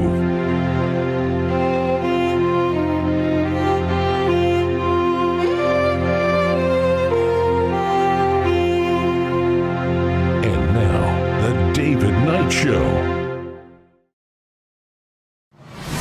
APS Radio delivers multiple channels of music right to your mobile device. Get the APS Radio app today and listen wherever you go. All right, and I just want to remind everybody, didn't do it before Tony left, but he does have a show immediately following this show. You can find it on X as well as on Rumble. We're going to have to probably in the near future change our X account. I think I'm about to lose this. I've been trying to get them to respond for 2 weeks now. I got logged out, which happens all the time. Logged back in, accepts my credentials, and then gets in a loop trying to verify it. And even though we have bumped this thing up uselessly because it didn't help with my engagement at all to the next to the highest level that they have, it is there. I'm not getting any customer support. So what we're going to do is create another account, free one. Maybe this time I'll make it a better handle. Yeah, amazing. They charge hundreds of dollars a year, and then they won't respond to their customer service emails or to the premium direct message thing, which is supposed to give you a faster response. But we haven't gotten a single response from anything related to them. I'm on their list. There's no question about it. I mean, I'm heavily shadow banned, so I'm probably on the list to ignore as well, even though, they had a special in December, and it was like half off of what the normal price was. So I thought, well, let me try that and see if that improves anything. It didn't. But then what they did was after 6 months, they charged me the full price for a year, which is $395. And I can't get any customer support whatsoever.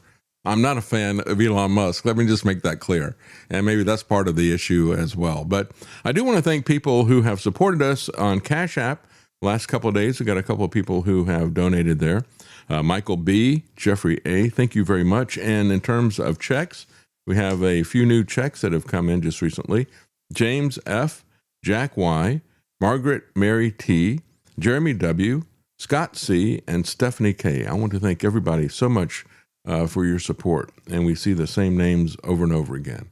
Truly is amazing, and we're very grateful for that.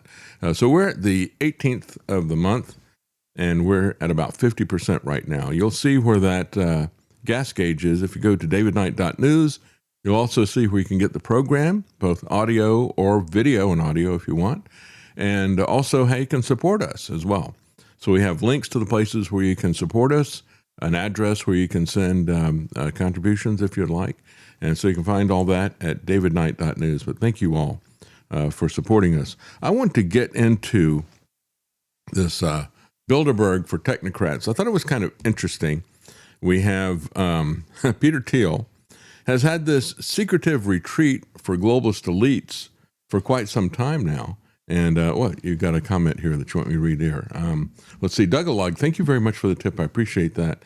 He says, regarding Babylon, Revelation 11:8, and their dead bodies, the two witnesses, shall lie in the street of the great city, which spiritually is called Sodom and Egypt, where also our Lord was crucified.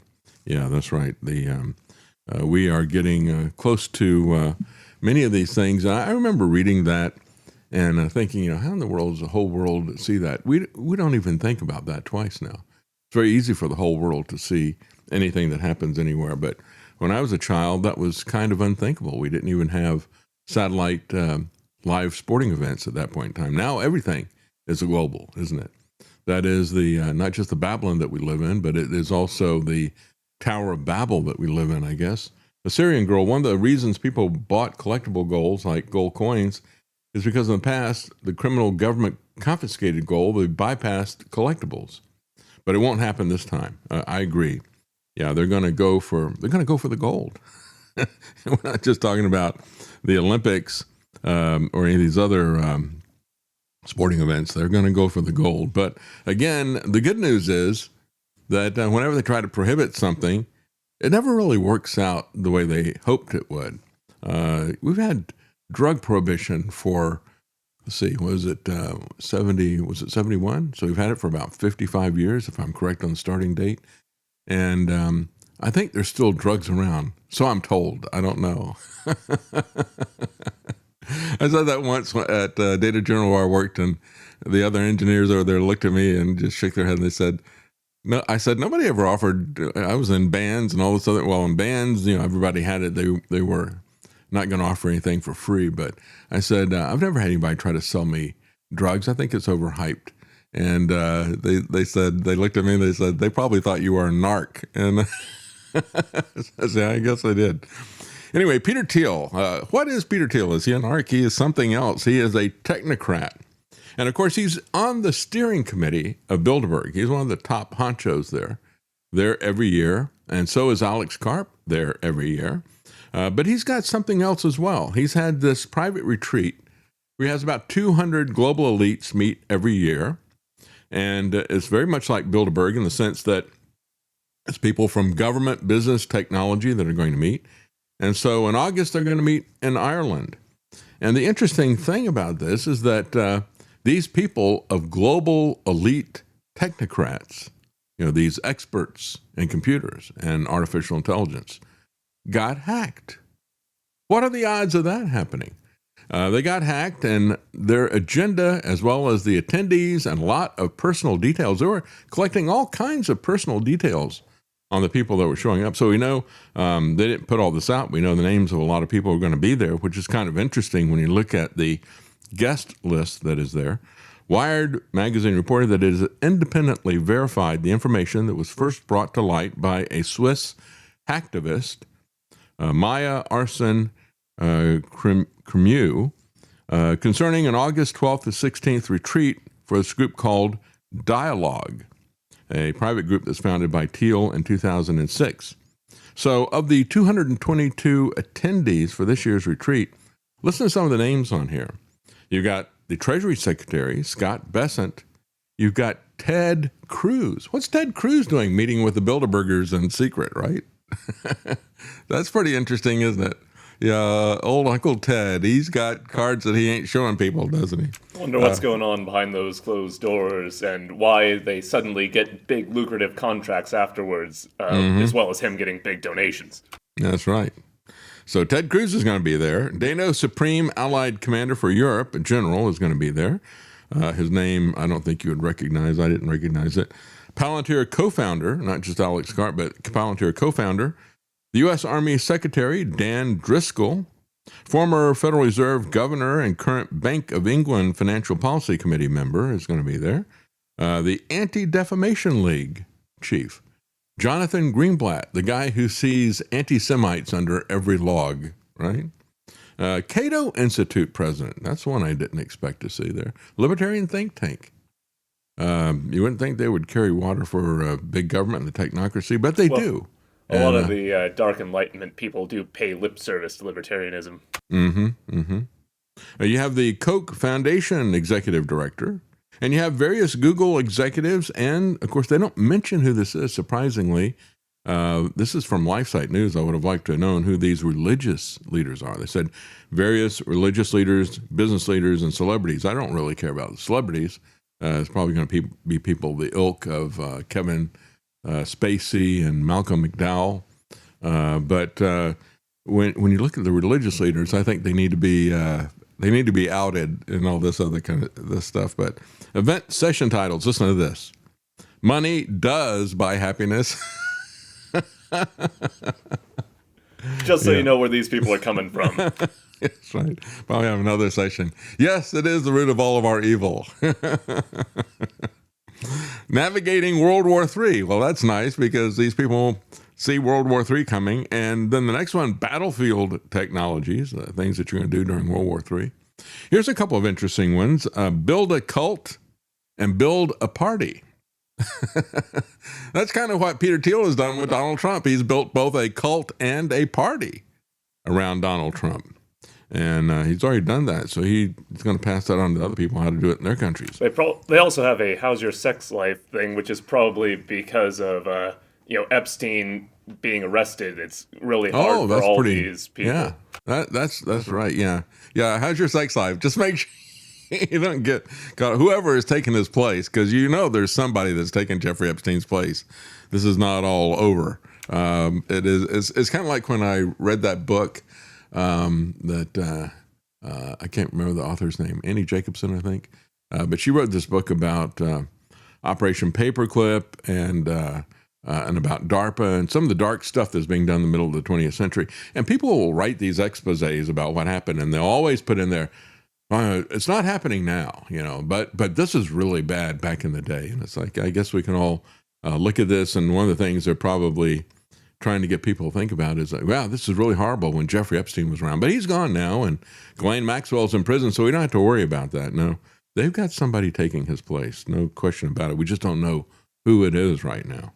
So what ties the roster together more than any title or office is a shared preoccupation with artificial intelligence. Of course, you knew that, right?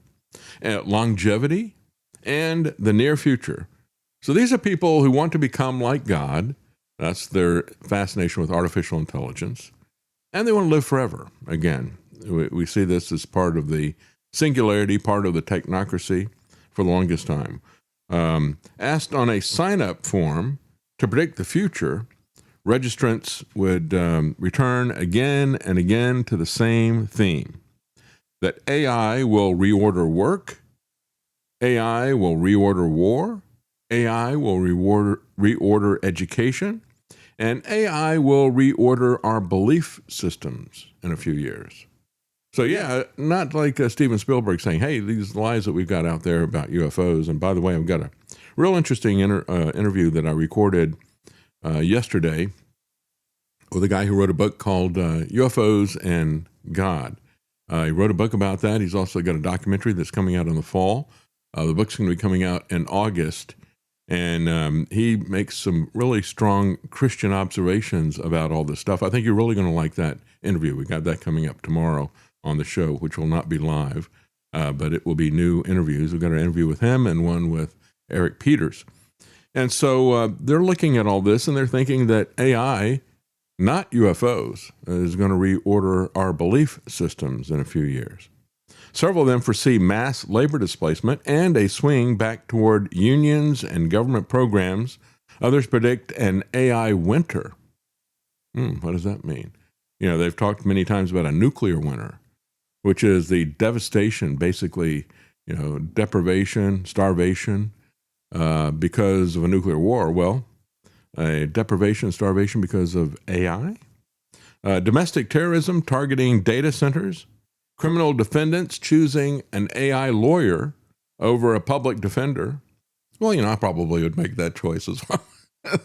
These people they got for public defenders, they're not really too interested in anything. I'd rather say, give me the AI and let me try to represent myself. Who knows?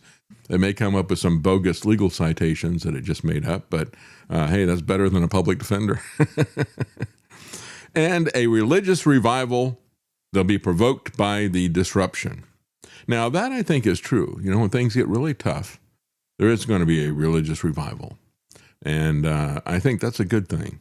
You know, once people have their supports knocked out from underneath them, that'll take a lot of people looking at the bigger picture.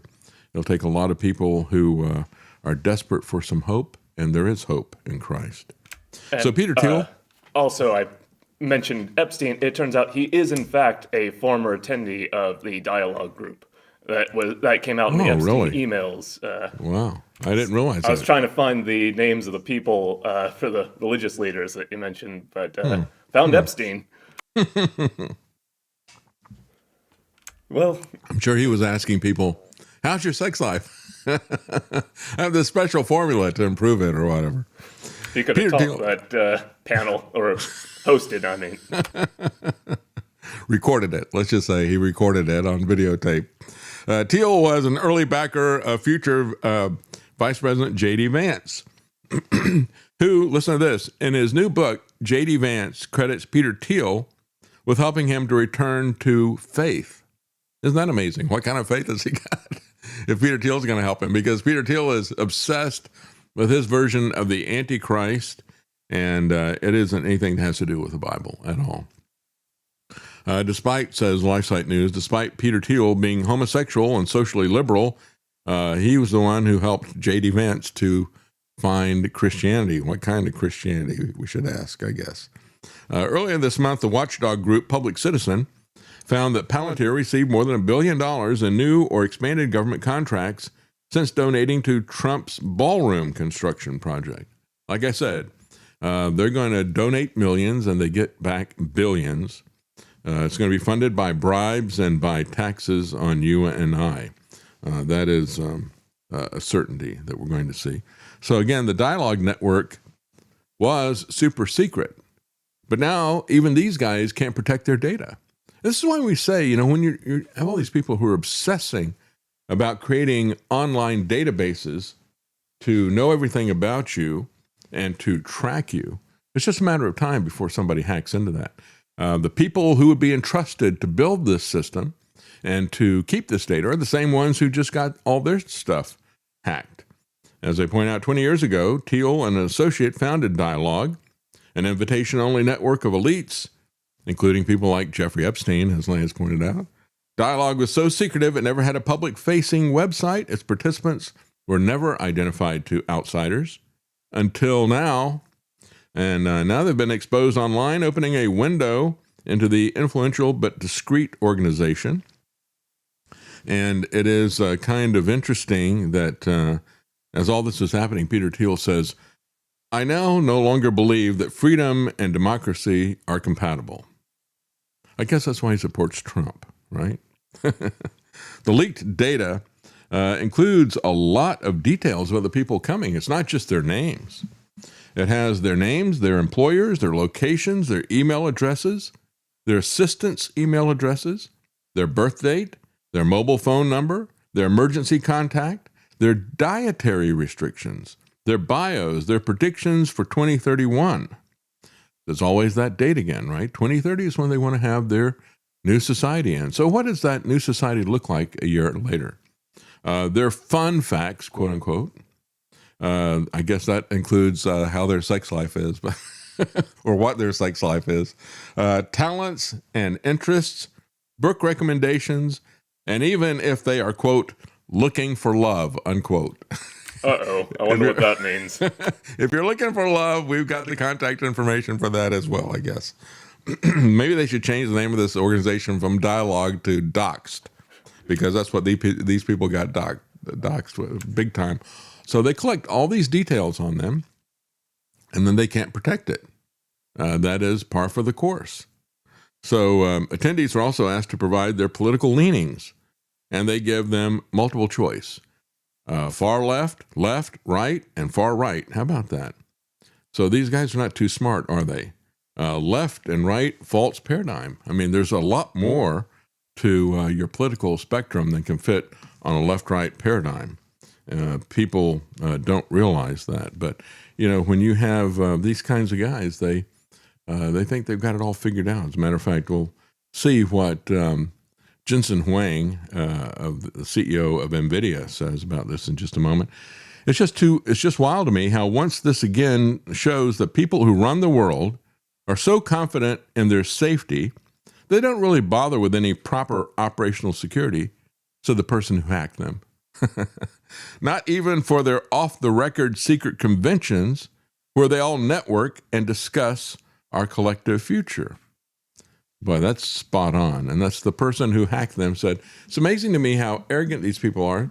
They don't even try to protect the details of their life or the details of their secret meetings. And meanwhile, you got Jensen Huang, the NVIDIA CEO, says Americans' way of life is about to change forever. And you have to get on the program. Isn't this interesting? This is a guy who basically has a corporation that he's selling people stuff, right? I mean, you can buy, he does make a computer that you can buy as an individual. Most of the stuff is being sold to these data centers. So his big customers are people like Microsoft and X, you know, the Grok system. The people who are doing the data centers are buying his stuff. So I don't know, he doesn't do all that much direct selling to consumers, I guess, although they've had these GPUs for quite some time. But the arrogance of somebody who is selling to us, of course, we've seen this over and over again. Look at the contempt that Coca-Cola has for their customers. Look at the contempt that NASCAR has for their supporters. We've seen this kind of corporate arrogance over and over again. He told the Associated Press, the society must adapt to the widespread AI boom. He said, we need to create new social norms. Do we? Do you want new social norms? I want the social norms that we had, the old ones that we used to have. He said, and I would advocate that everybody use AI. Everybody needs to buy my program, my product, I should say, and they need to adapt to my program. What arrogance. I mean, we used to have corporations. Here's the old social norms. We had corporations who would go to a great deal of trouble to try to figure out what the public wanted so they could supply it to them.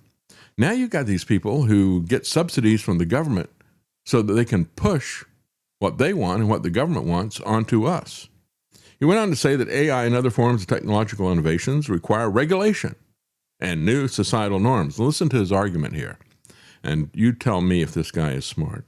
He said, when automobiles came, we need to create new social norms. I'm just quoting him exactly the way he said this. Back in the old days, people said that cars kill children. What is it about cars that would hunt down a child to kill them? Well, the reason for that was because in the older when kids were growing up, they used to play in the streets. When I was growing up, they used to play in the streets. When cars came along, you obviously can't play in the streets. So cars have to be regulated, he said. Well, here's the thing, if I were really a rich man. And it won't make one bit of difference if I answer right or wrong. When you're rich, they think you really know. That's right. This guy is so rich. He must have figured out everything about life and the universe, right? We don't even need deep thought from Hitchhiker's Guide to the Galaxy. We can just ask Jensen Huang or Elon Musk. They've got all the answers, don't they? The White House said in a statement that Trump has reassessed American leadership in technology by accelerating innovation in AI, digital assets, advanced manufacturing, and of course, they're well on their way to making sure that everybody has a digital ID, thanks to Marsha Blackburn, as one person pointed out yesterday. Marsha Law is what she wants to enact. Everybody needs to have an ID. They're going to ID us. They're going to store all this stuff, even though they can't protect their own stuff. Well, the answer, folks, guess what? He doesn't have all the answers. The Bible does, but Peter Thiel doesn't, and neither does Jensen Huang. I thought it's kind of interesting. I'm seeing a lot of stuff about this site on Mount Ararat about Noah's Ark. They found this thing that was kind of interesting the way it was shaped. It had a point in the front and that was going uphill, which is kind of significant in terms of saying that's not something that formed naturally. But I had a pastor about 30 years ago.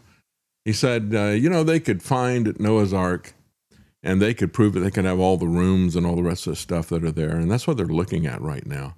They've just gotten the permit to do an expedition, and they have ground-penetrating radar, next generation. They have an underground drone that is designed to map what lies underneath the surface. They got all this stuff. They could prove this to people, that there was actually a boat that was exactly the same size as what the Bible said, and yet, said the pastor 30 years ago, said people still won't believe. It doesn't matter, when you present them with physical evidence, there's a hardness that is there. That's what we were talking about last Friday with my guest, Dr. Michael Gillen. And people can just harden themselves to the obvious fact. They can come up with the most preposterous explanations or fill in the gaps with things that could not possibly happen. Very smart people. People understand physics and everything, but they just wave it away and come up with another explanation. So again, they've used ground-penetrating radar. They scan more than 20 feet below the site, identifying what they describe as angular structures and hidden voids that they believe are inconsistent with natural geological formations. And they're about to do that in a much more extensive way. And so this is not merely a scientific expedition. This is a confirmation of one of the most scoffed at stories in history. Noah's Ark is real. The God who inspired it and in his wrath and mercy sent the flood for which it was needed. And again, that's the real rainbow story. Not what the LGBT people have told us about all this stuff. But it is pretty amazing, and it is the way, your perspective, your worldview, how you're going to interpret the data. You can look at the fossil record, and we've had the evolutionists will tell us that all these different layers were laid down very gradually over a very long period of time. Now, that's one explanation of the physical evidence. Another explanation would be that they were laid down very rapidly in a flood, because we did see that happen with Mount St. Helens. And when you look at the explanation saying that these things were laid down very, very slowly over a long period of time, and that's why these different layers are basically a window into the past, the problem is that you wind up with these things that they call polystrata events or objects.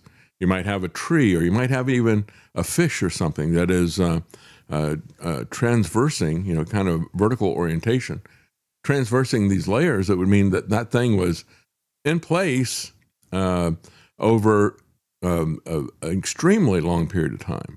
I don't even know whether we're talking about centuries or millennia or whatever, and their time scale that they've got.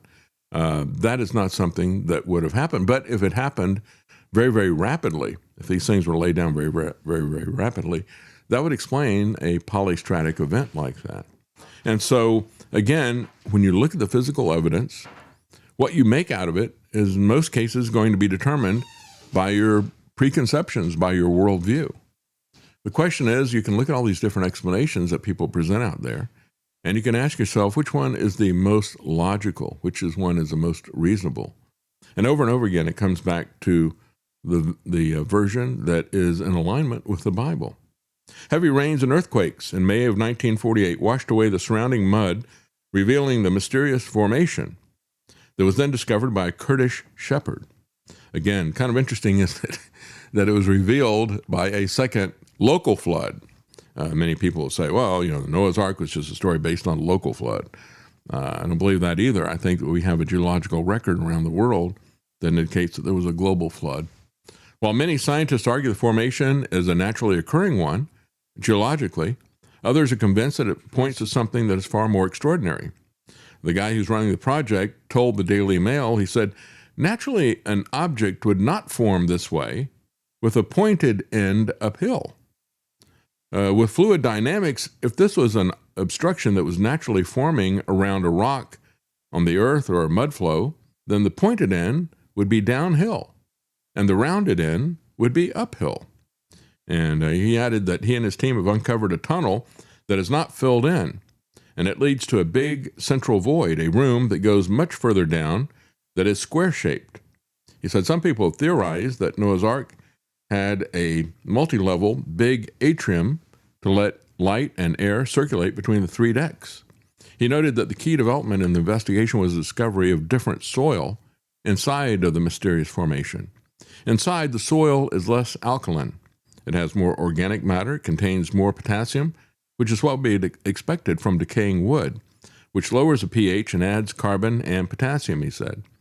Tests show these soil differences, pH, organic matter, and potassium, are real, with less than a 5% chance that they're random, giving 95% confidence that something like a decayed wooden ship is causing them. Biblical measurements describe the ark as a certain number of cubits long and high and wide. The measurements of this formation that's in Turkey appear to match those that are given in the Bible. So again, it's interesting, but when we look at things like that, we look at things like the Shroud of Turin, which I think is also very scientifically, when you look at it, and you've had a lot of people analyzing it from both directions, I think these things are very important, but I don't think that anything is as convincing as the Bible itself and how it has been preserved. And we've seen how it's been preserved. If we go back and we look at the Dead Sea Scrolls, for example, how it is not moved for thousands of years in terms of the basic information that is there and how it has been preserved and the way that it holds together. I think the best evidence that we have is the Bible, but also we have evidence from creation. These other things, whether you're talking about Noah's Ark or the Shroud of Turin or these other things, I think that they support all of that. I think collectively, when you look at it, look at the archaeological evidence that we've had that used to be disputed, I think it truly is something that, again, we believe this, things that are not seen, we don't have full evidence, but it is the best evidence that we have for any worldview that is out there. Meanwhile, these people are talking about genetic editing of human embryos. I thought it was kind of interesting that this headline from Technocracy News used the quoted people, and it wasn't Technocracy News that came up with this headline. It was actually a scientist who was looking at it. He said, this could open the floodgates.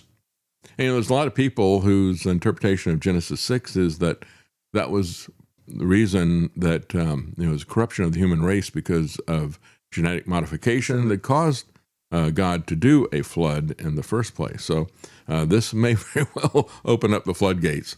We'll have to wait and see. We live in some very interesting times, don't we?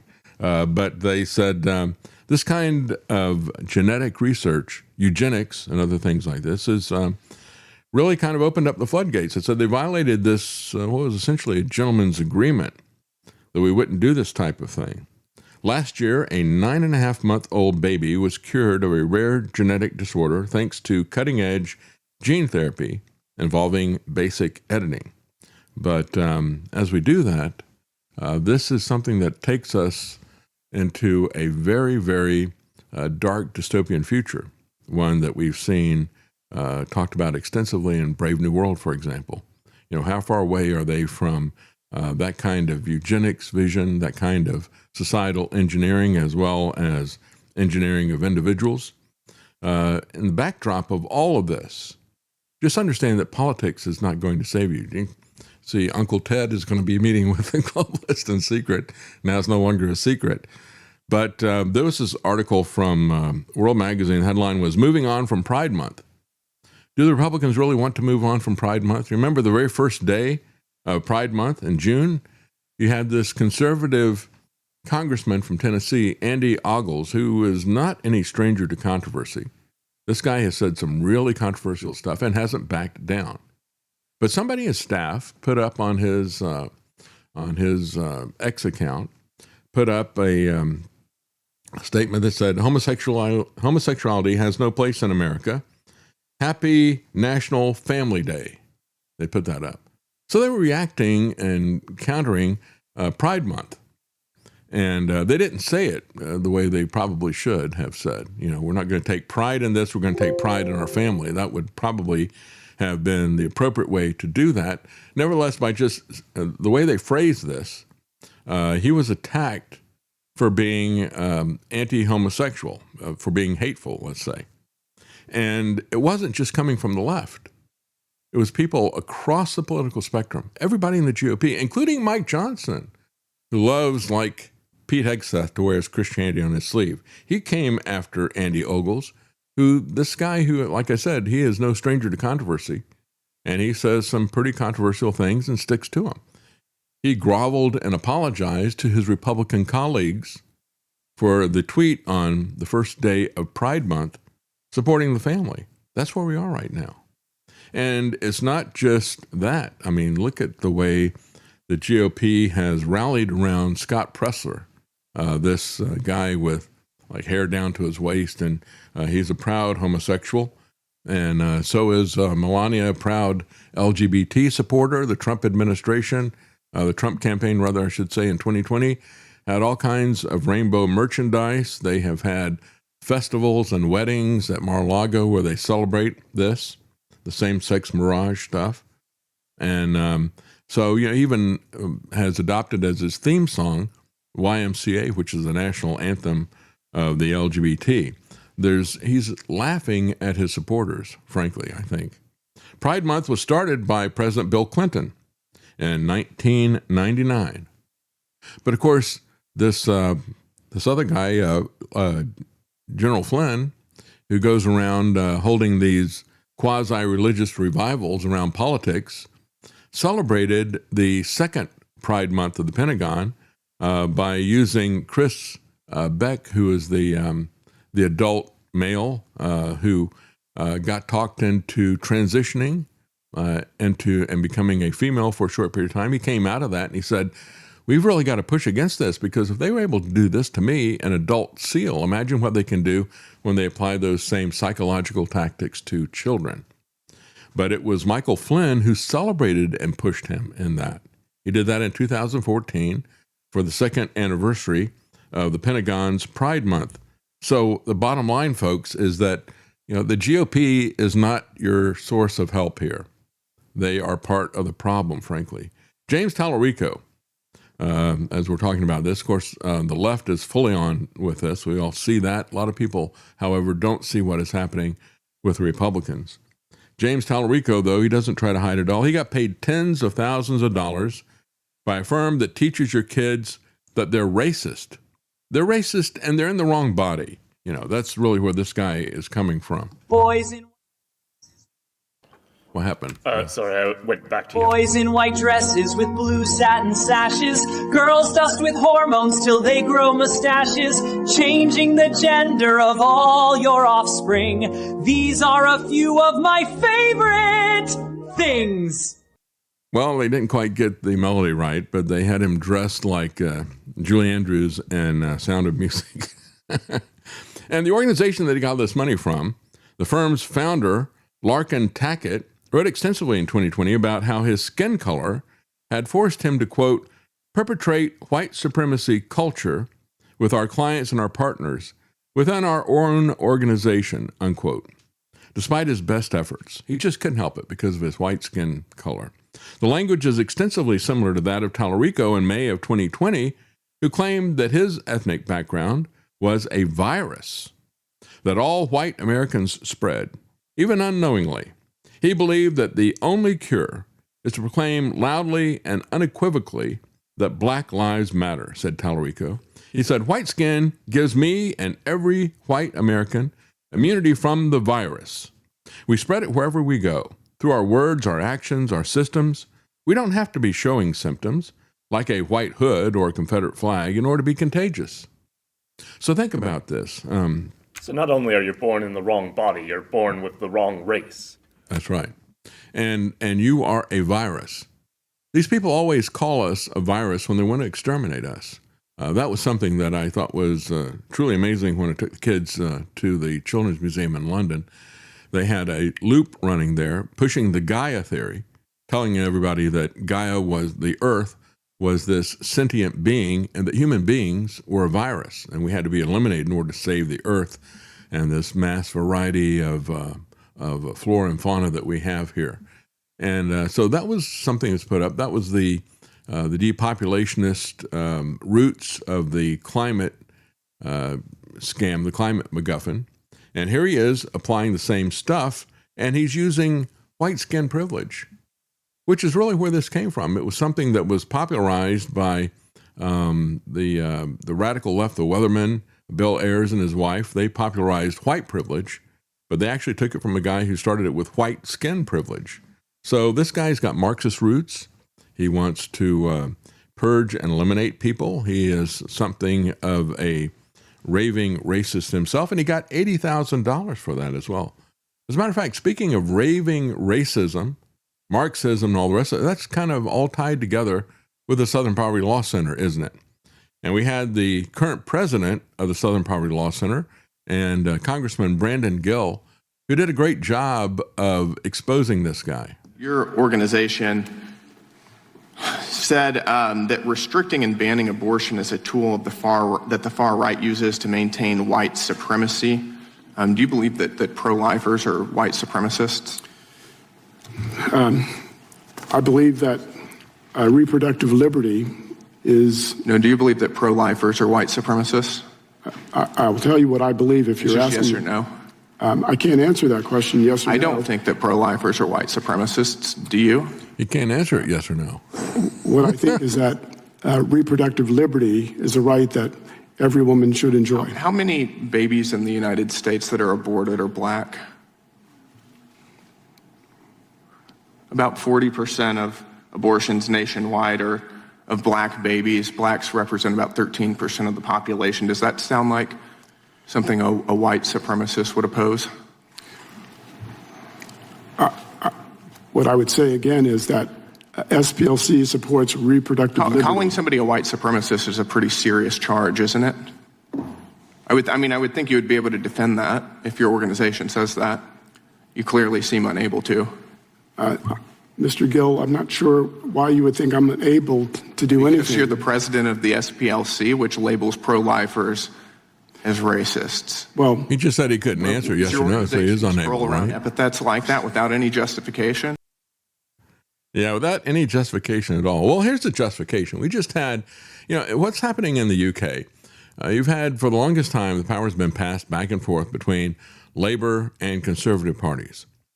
And in response to what they have done to the British people, you've got a couple of new parties that have come up. Of course, you've got Nigel Farage's Reform Party, and another party that says that Nigel Farage and Reform don't have it right. That said, we don't need to reform what's here. We need to restore what it used to be.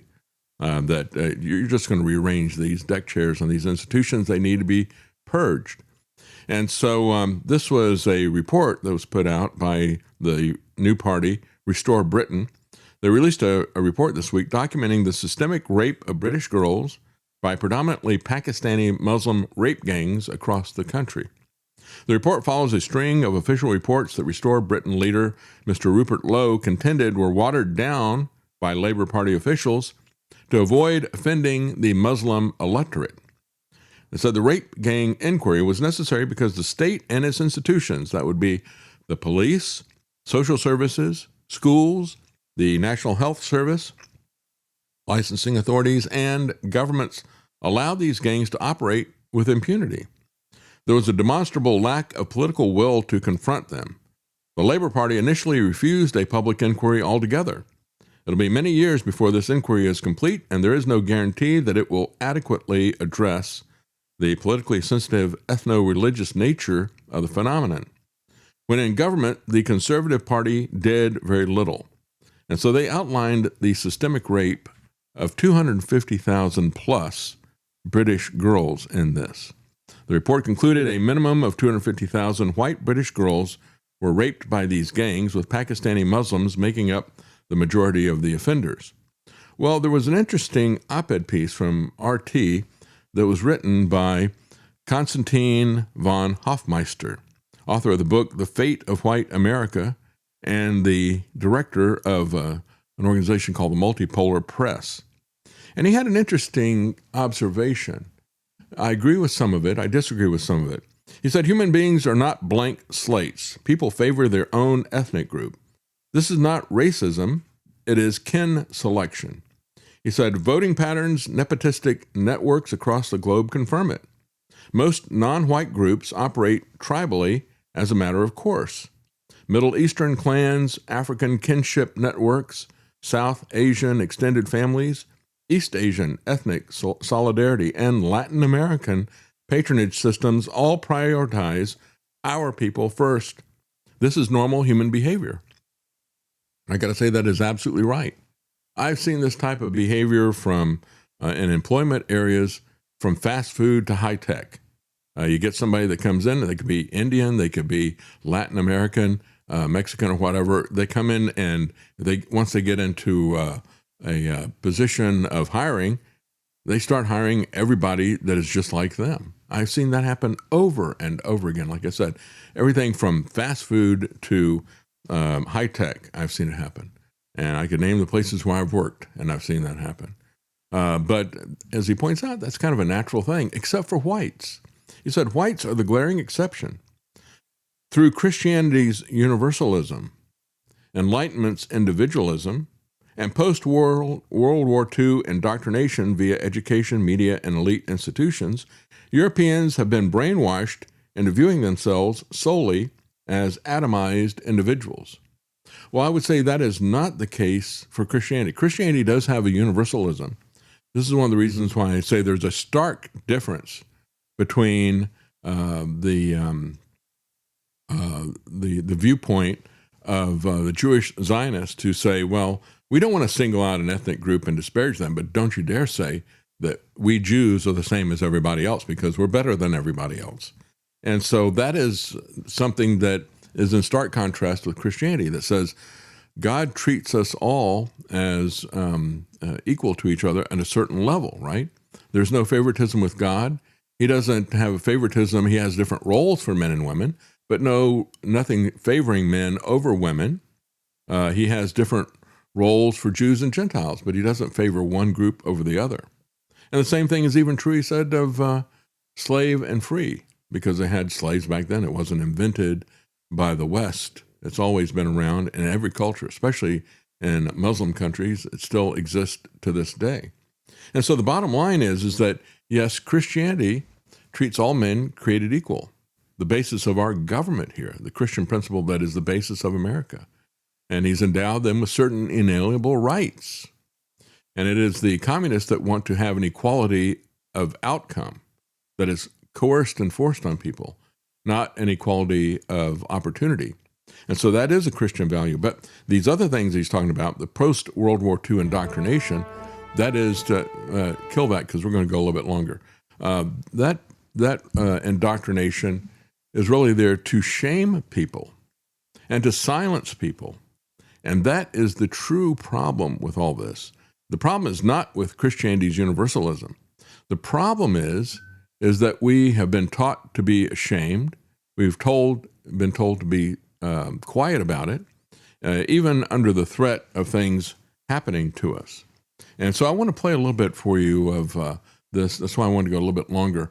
This is a report from the news service, GB, I think is what it's called. But they talk a little bit, kind of summarize and have a couple of examples out of this rape report. And I think it puts this all in perspective, very important perspective. The report identifies the Islamic doctrine of al-wala wal-bara as a key factor. They say it's superiority of men over women, domination of non-believers, sex slavery, etc.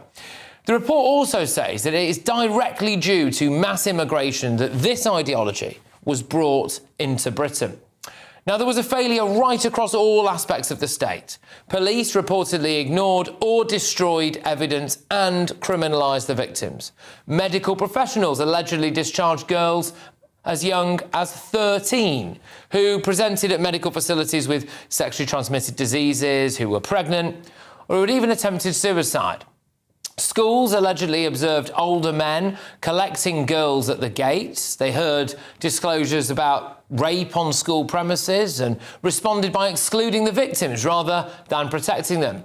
Taxi licensing authorities renewed permits for drivers who formed the logistical backbone of the networks and collapsed in the face of organised protests when basic safety measures were proposed. I should point out that they were not black cabs involved in that.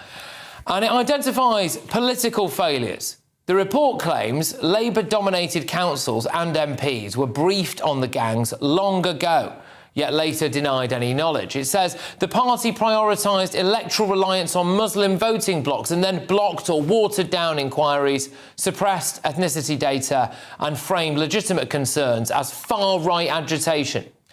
The report also criticises the Conservative Party, who, whilst in government, stands accused of continuing with Labour's approach and failed to impose mandatory ethnicity recording or launch a full statutory inquiry, despite clear evidence from Rotherham and elsewhere. Also, Scottish political parties have refused a dedicated inquiry and failed to record offender ethnicity. The report includes very powerful testimony from victims and survivors, often through the use of false names to protect the girls' identities. And a warning now that the details I'm about to share are very distressing, but I think they do need to be heard. White girls show the curves of their body, so they are asking for it. They should be raped as punishment for not obeying Allah. Kafir girls are worthless. Sex with a kafir girl doesn't count as adultery. If you're not a virgin before marriage, you should be beaten.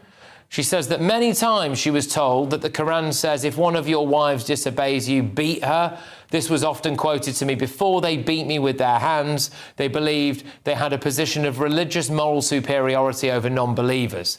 They believed it was their duty to punish us, as they believed that doing so made them good Muslims. This is what they were taught by their mothers. They were taught that witches in Pakistan are blonde, so blondes are more evil, and they deserve worse punishment. The report claims that another survivor, known as Sarah, says that her abuser presented her with a certificate from a mosque and declared that they were married according to Islamic rites. Later, he divorced her under Sharia procedure, simply stating, "I divorce you 3 times." She was then immediately married in a ceremony conducted by an imam to a man she did not know. Within minutes of the ceremony ending, while the wedding party continued downstairs, she was raped by her new, quotes, husband. Over the years, Sarah was subjected to 8 forced abortions, one of them 5 months into pregnancy. In a separate case, Anna was living in a children's home in Bradford in 2002. From the age of 13, she was raped and abused while in the home, and at 15, she was forced into a Sharia marriage. Her social worker attended the marriage ceremony and permitted her husband's parents to foster her after she became pregnant. The parents received a fostering allowance from the state. She says she became a domestic slave. Yeah, there's some examples of how the various government institutions, whether you're talking about schools or you're talking about the social services, how they facilitated all this stuff. Well, this guy who is writing, Hofmeister, who writes for RT, said whites extended this universalism outward. They abolished slavery, spreading human rights and building institutions based on merit and fair play. See, here's the difference that I have with him. He talks about how non-whites import their tribal strategies into open societies while whites cling to universal rules that prevent collective self-defense. I would say that the difference is that don't make this about white versus, no, don't make it about skin color. It really is about your culture, your worldview, and your religion. That is the basis of this. Because when you look at what is happening in terms of abolishing slavery, we didn't abolish slavery because we had white skin. We abolished slavery because of Christian principles. That's what William Wilberforce did. And human rights and the basis of all people created equal. As a matter of fact, Christianity is against the whole idea that there is a difference between white and black. The Bible says that God created all nations of one blood. And so if you got a different race, you're talking about something completely foreign to the Bible. As Ken Hammis said, he said, there are two races. The only difference is which direction you're racing. Are you racing toward God or away from God? But he points out, he said, other groups have never adopted this. They simply exploited white openness. The result is asymmetric competition, cohesive ethnic blocs that practice nepotism, block voting, and resource extraction, and bribing our elected officials, I would say. While whites compete as isolated individuals, handicapped by their own self-imposed scruples. Well, I would say not handicapped by scruples, but they have been brainwashed to be ashamed of the values that really we should be propagating. How do we do that? You know, when you look at this, what he's saying about the Muslims saying, oh, they're not human, they're not the same level as we are, they're kafir or whatever. We see the same stuff coming from Jews as well in terms of they're goy, they're subhuman, we can do to them whatever we want, we can steal from them, we can rape them, we can kill them, it doesn't matter. If they're not Jews, we can do whatever we want to. The same thing the Muslims are saying in terms of if they're not Muslims, we can do whatever we want to them. And so we need to make this universalism something that is adapted by them. That would be the society that we want to live in. We don't want to double down on some kind of a white tribalism. That is not the answer. And the answer is not in politics. The bottom line is he got it right that a lot of the problem here is that we are living in terms of Christian principles, and it would be better if we were not ashamed of the gospel, because the gospel is going to free not just them from some of the stuff, it's also going to free us as well. If we have Christian neighbors, or at least if we have a society that is organized along Christian principles of treating everybody as equal, as opposing things like slavery, and having a nation of laws as opposed to martial law, like we look at what is happening with the immigration stuff domestically. We don't want to give up due process for people. We don't want to give up due process for people that are foreigners that are here because they're human beings. And if you let the government do that, it's going to treat all of us as their slaves. And so, yeah, we do want to have that kind of universalism. We want to have a universal freedom. As I said many times, liberty is something that you can't have unless you give it to other people. Well, if you know the truth, Jesus said the truth will set you free. It'll set us free because it'll set our neighbors free. It'll set them free from this tribalism, free from this racism, free from this imagined superiority to other people who are not like them. This guy says other groups never adopted this. They simply exploit white openness. The result is asymmetric competition. That's right. So how do we respond to this? Well, again, I think we need to look at this not from we don't need more tribalism. What we need is more Christian values. What we need is more Christians in society to try to keep this under control. And we don't do it by selling Christianity per se. We have to go to the source. We have to go to Christ. We can't, like Richard Dawkins said, well, I really like the cathedrals and I really like the Christmas carols and stuff like that. You can't go for the fruit and ignore the root. If you don't go for Christ, if you don't have a relationship with Christ, you're not going to get the fruit of all that stuff. What do you want to say, Lance? Just the whole, we need to spread Christianity, but we also need to be aware that these people are not Christian as well, that they are not acting in that way. It's shrewd as serpents but innocent as doves. We need to still... That's right. Yeah, there's a mind virus that is what has infected these institutions. Because if somebody were operating under objective Christian standards, yes, you would treat everybody the same, but you would also recognize that government has a role. When somebody does something horrific to somebody, you punish that. Instead, what you're seeing happening in these British police forces, they put everybody into these different tribal ethnic boxes. And then what we do is we treat people differently based on which tribal box they're in. And so it is an anti-Christian perspective that's been imposed on the institutions that keeps them from actually doing the job they're supposed to do. Yes. Yeah, the thing in Britain, it got this bad because they are treating it as though everyone is on the same page here.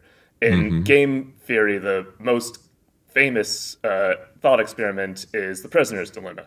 And people have, the prisoner's dilemma, you're probably aware of, in which you can choose to cooperate with someone else, a random person, and then you both get a good result. But if you defect and they cooperate, then you get a great result and they get a terrible result. But if you both defect, you get a bad result for each of you. And there are big studies in which people do a whole bunch of programs, computer programs with different algorithms for what does the best at the game of the prisoner's dilemma over a long period. And always they see that cooperative, nice strategies do by far the best, with the one exception of when there's a mean strategy put into a society of a bunch of nice strategies. Even when it's like 50-50 nice and mean, the nice tend to do better. But once you get a certain point of a lot of nice people, one mean person can really take advantage of that. Yeah. And that's the bottom line, I think. How did we get to this point? Well, we got to this point because they shamed people about values that we had that were better, quite frankly, than what you typically see in most societies. We're not better than other societies, but our values were. Because our values came from Christ. And we need to not be ashamed of that. We need to not be silenced about that. Yeah. And that's the best thing that we can do. And I say that not to discredit the nice strategies. Those are the best strategies. Even when it's a small minority of nice people, they tend to greatly outperform the mean strategies in the prisoner's dilemma. And that applies to so many aspects of life. The prisoner's dilemma is a very profound thought experiment. That's right. And we're all prisoners of sin. And so we need to be nice about that. But we need to be unashamed, and we need to not be silenced about where the true answers in life are. When these other people find the true answers in life, they will become our cooperative neighbors rather than an ethnic group in competition. And that's the difference that I have with what this guy says. His observations are spot on. Right now we have a situation where internally the people who have been in the UK and Britain and Europe have not been tribal. And part of that is because of Christianity. But then came the indoctrination that made us ashamed of these nice values that we had, these cooperative values that we had, these embracing values that we had. They made us ashamed of that, and they made us shut up about what was the basis of that, which is the gospel, the good news. And so the good news is what really is the answer to all of this, that people need to be treated the same, and of course, treating people who are criminals in a way that is appropriate with their conduct. But we all understand that that God is bigger than the circumstances we find ourselves in. God is bigger than the color of our hair. We're not demons because we have blonde hair or white skin. And so we need to lean on those things that established Western civilization, those very values that say that all men are created equal and that women are created equal to men as well. That was a revolutionary idea then as well as now. But it doesn't mean that women are better than men either. So we need to recover those values that we had, and we need to understand that that was something that was very special. It took a very long time for people to inculcate those Christian values into our institutions. Now they have been driven out. They are no longer there. We don't live in a country like that, but we need to take that back. is taken back once before, and it can be done again. Thank you for joining us. And again, I think you're going to love tomorrow's program. I really liked the interviews that I had, and UFOs and God, as well as Eric Peters. A couple of great interviews coming up tomorrow. I hope you can join us. Have a good weekend. Hopefully we'll see you on Monday. Fun fact, Kick censors certain words in chat automatically. We can't turn that off. It censors SPLC.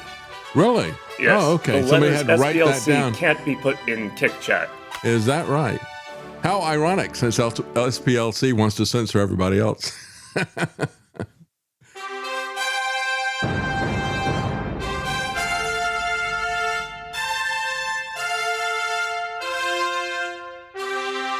common man.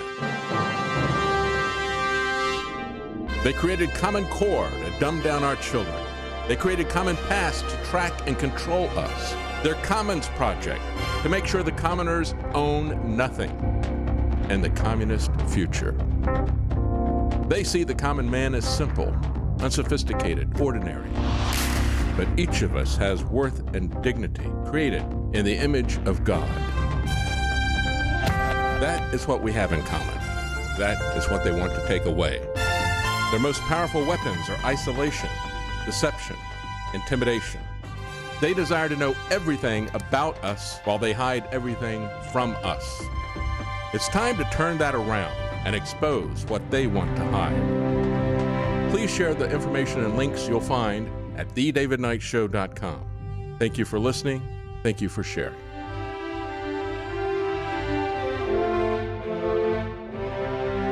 If you can't support us financially, please keep us in your prayers. thedavidknightshow.com.